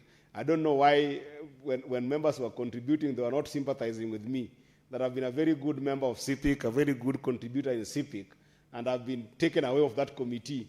Perhaps the nation should know that I have not cried, because I think that members who were taken from other committees, like Senator Ezena, as well as Senator Mwaruma, will just contribute as best as I did. Some of the utilities that I was dealing with in this committee, Madam Speaker, includes water. Water services in our counties. Our WSPs are able to take water to different communities, both by rectification and also by water BOSA deliveries to these places. If you think about electricity in our communities, Madam Speaker, you'll be called about a transformer here that has experienced some variety of nature, therefore it burst. They're bursting every single second. If you think about metering, water metering systems in our urban areas, and even electricity metering systems in our urban areas, Madam Speaker, these are services that governors and government, national government should actually be able to give our people. Telecommunication companies in the country, Madam Speaker, how easy can they map places where they're going to correct a mast that has faced a problem here and there, or they are simply going to do an internet connectivity exercise, or any kind of services to all these households, Madam Speaker. They spend a lot of time just trying to navigate, just trying to figure out where they are going to offer this service, Madam Speaker. And in some cases, people have delayed services to the extent that a week or a month, household goes without electricity, household goes without water provision, household go without proper telecommunication responses on a matter as simple as just lack of navigation. The address system cannot be found. And Madam Speaker, this happens because of lack of this proper addressing system. And this bill will solve this in the most timely manner, Madam Speaker. I've also seen this, Madam Speaker, if you think about it, in terms of even our delayed schooling problems. If you think about it, Madam Speaker, school capitation disbursement that we see here, and sometimes simple facilities that you can be able to track in our schools, we have a problem because of our addressing system, Madam Speaker. Think about even when our kids are going towards examination, and you have sent officers to take exams to different places, and you are told that exams arrived in some places 2 days late, some have arrived hours late, and you want to harmonize a way with which all the exams can start at the same time. Madam Speaker, you end up having delayed schooling, delayed examination, simply because people cannot be able to get address. You have sent people to Turkana, you have sent people to somewhere like Migori, in Nyatike. Exams once arrive late because somebody did not know how to navigate a school somewhere in a remote village. This kind of innovation will help us to be able to deal with those kind of problems, Madam Speaker. And we are going to an electoral cycle, Madam Speaker. And during elections, we have seen a time without number, ballot papers arriving very late because drivers could not be able to navigate some school in Kwiroro, where Senator Boni Alwale comes from, or some school or polling station in Masangora, where I come from in Kuria. You are told that, the ballots, instead of arriving at 8 a.m., they're arriving at 5 p.m. and denying people from those places their rightful constitutional right to vote, Madam Speaker. So this is a very holistic bill that will solve a lot of our problems as a country, Madam Speaker. And in any case, if you're not doing it just for the country and services and making sure that commerce goes well in the country, it is very important that where Kenya finds itself today, Madam Speaker, we can have a global standard and in our digital mapping system of our addresses, Madam Speaker.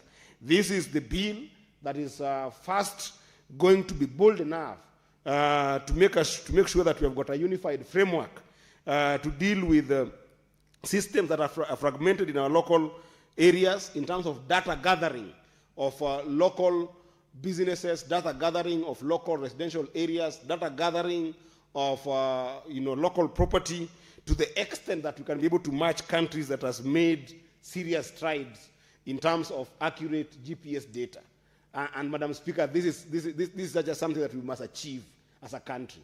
We must be a country that is integrated into the global GPS system in terms of address system, so that even businesses that have made strides, like Amazon, for instance, if they were to expand to Kenya and create thousands of businesses, and perhaps even people who are in the venture capital markets that perhaps want to invest in something like Jumia, something like Sandy that died, something like Twiga Foods that died, Madam Speaker, something like Glovo, something like Uber, something like, we have another one called Bolt.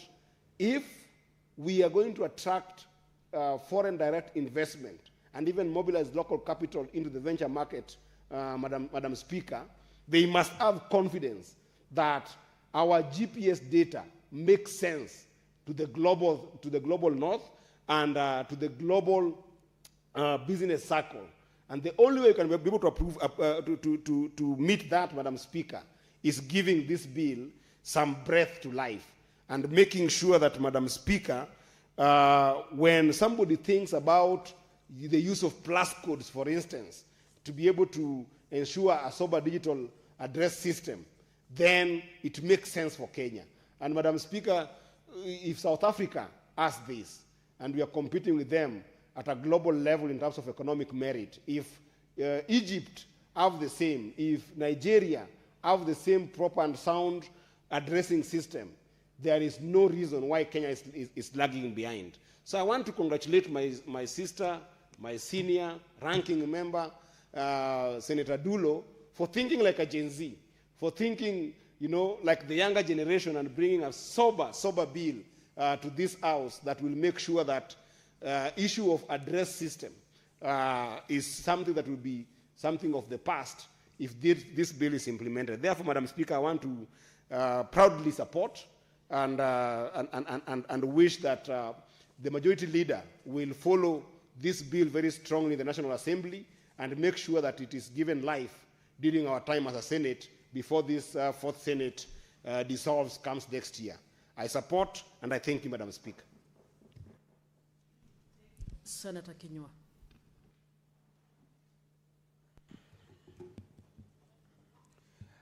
Asanti Bi Speaker kunipa fursa hii, na nataka kumpongeza Senator Dulo kwa kuleta mswada huu wa mfumo wa utambuzi wa anwani za majengo na upeaji majina barabara. Bi Speaker, huu mswada unapaswa kuwa umepitishwa kwa wakati huu, kwa sababu kumekuwa na changamoto katika miji yetu na vile vile katika sehemu nyingi za Jamhuri ya Kenya. Lakini tukipata kupitisha mswada huu, kutakuwa na udhabiti, kujua mahali ambapo mtu anakoenda. Bwana Spika, mtu akisafiri nchi zingine ambazo zimeendelea, Bwana Spika, Abi Spika, inakuwa ni rahisi sana kupata ramani mahali unakoenda, kwa sababu majengo ya nyumba yamewekwa alama vizuri na vile vile yanajulikana kwa majina. Barabara zina majina na vile vile sehemu zote mahali unapitia kuna majina. Bi Speaker, mswada huu ukipita itaweka wazi, kwa sababu hapa nchini unapata hata wakati kumekuwa na janga la moto, inakuwa ni vigumu sana haya magari ya kuzima moto kuweza kufika mahali ambapo mtu angelitaka kwenda kuzima ule moto. Sio hiyo peke yake Bwana Spika, hata wakati kuna haya mashambulizi, pengine upige simu unataka usaidizi, huwezi ukaambilia mtu mahali upo, kwa sababu miji yetu vile vile manispaa zetu ziko katika hali shagarabagara. Kisa na maana kwa sababu hakuna mpangilio wote ambao umewekwa wazi.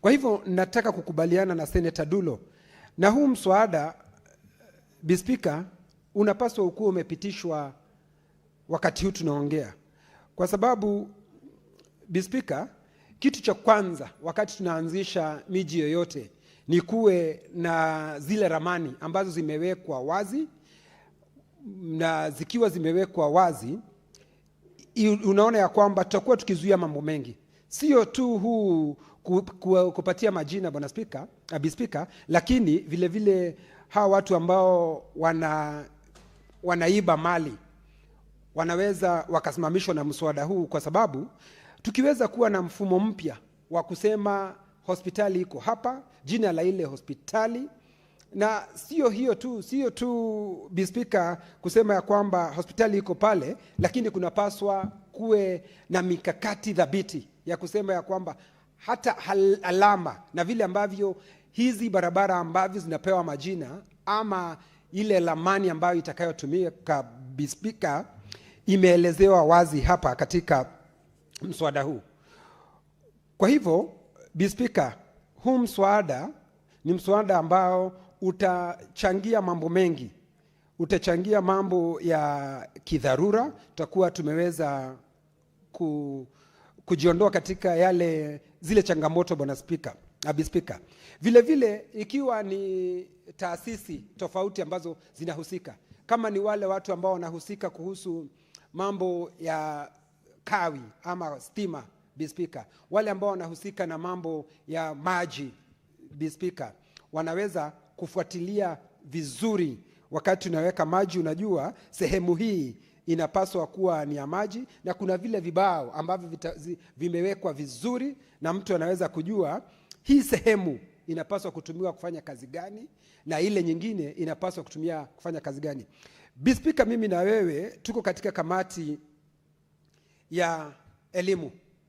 Ukitembea sehemu nyingi huwezi kujua mahali kunapaswa kuwa kama ni shule ya chekechea ama ni hizi shule gani yoyote, lakini kukiwa na hizi ramani unaweza kufuatilia vizuri. Tumekuwa na wewe tukizunguka, mfano Mombasa, tumezunguka katika vile vitongoji Bwana Speaker, unapata barabara hakuna, lakini pale ndani unapata iko shule, lakini kuweza kufika katika ile shule inakuwa ni changamoto. Ikiwa kumetokea mfano kuna jambo lolote, mkasa wa moto, kumetokea mkasa wa upepo, pengine vitu vimebomolewa, hata kumwambilia mtu mahali ulipo inakuwa ni changamoto Speaker. Speaker, ni vizuri huu mswada hivi umeletwa Bwana Speaker, na mimi nasema umechelewa kwa sababu nchi nyingi ambazo tunatembelea haupaswi kumuuliza mtu njia. Ukija hapa Nairobi, na mji huu ndio mji ambao tunaweza tukajivunia, unapata hata kujua, ukiambiliwa mahali utaenda, hakuna chochote kinakwambia, na vibao havijaandikwa vizuri.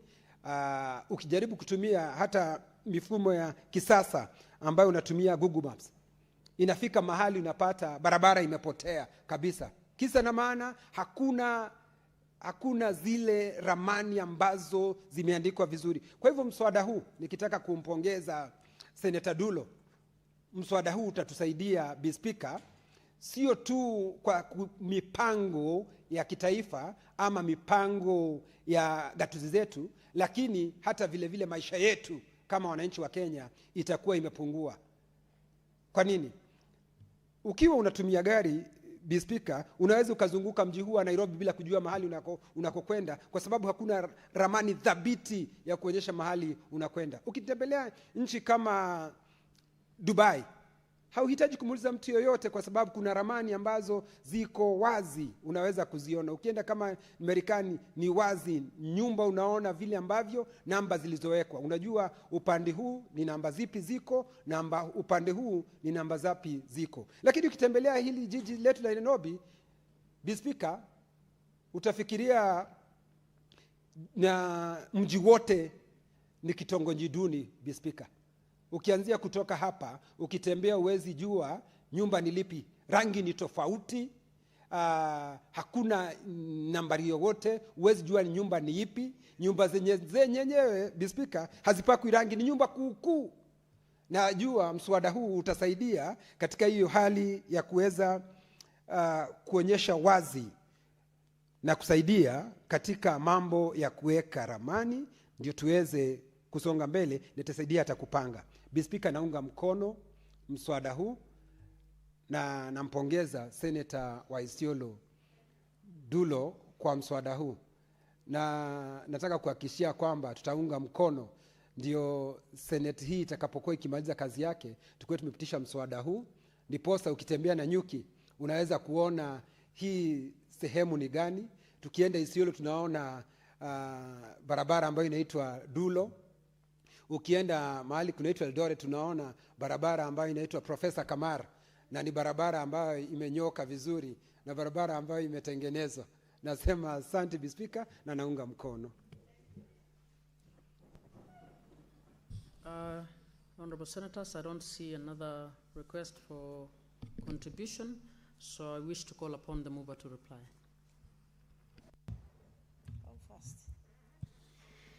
Thank you very much, Madam Speaker, and all those who have contributed to this particular bill. Madam Speaker, as members have said, this bill will solve a lot of problems in our country, economically, socially, and also putting things in order as far as service delivery is concerned, revenue collection is concerned, security, planning. Because sometimes back when I went to my county in some of the villages, whenever there is an emergency, there is no road actually that will be able to guide you very fast and getting mothers who are requiring quick action as far as service delivery is concerned. And I think if this bill is put into operation, Madam Speaker, this will actually be a game changer.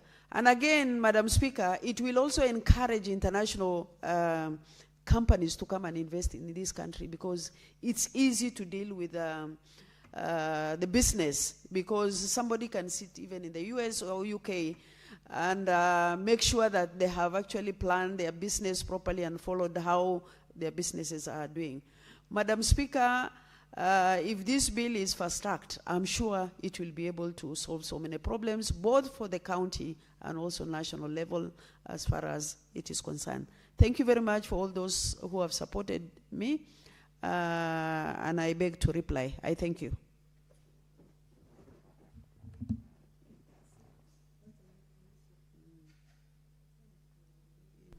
Senator Dulo, you want to request deferring of the putting of the question? Madam Speaker, I request deferring putting the question because of the numbers. Maybe we can do at a later date. I thank you.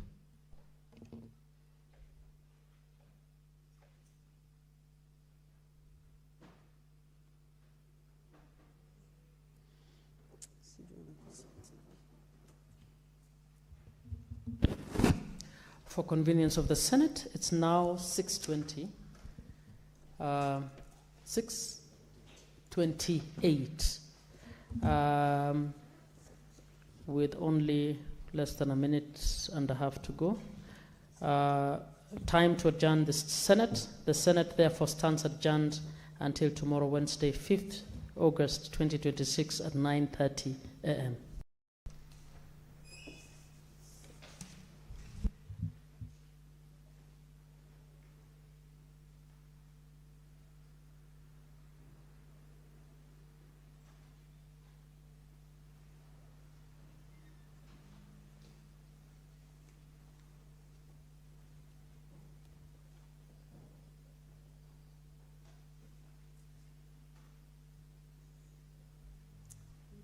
Congrats.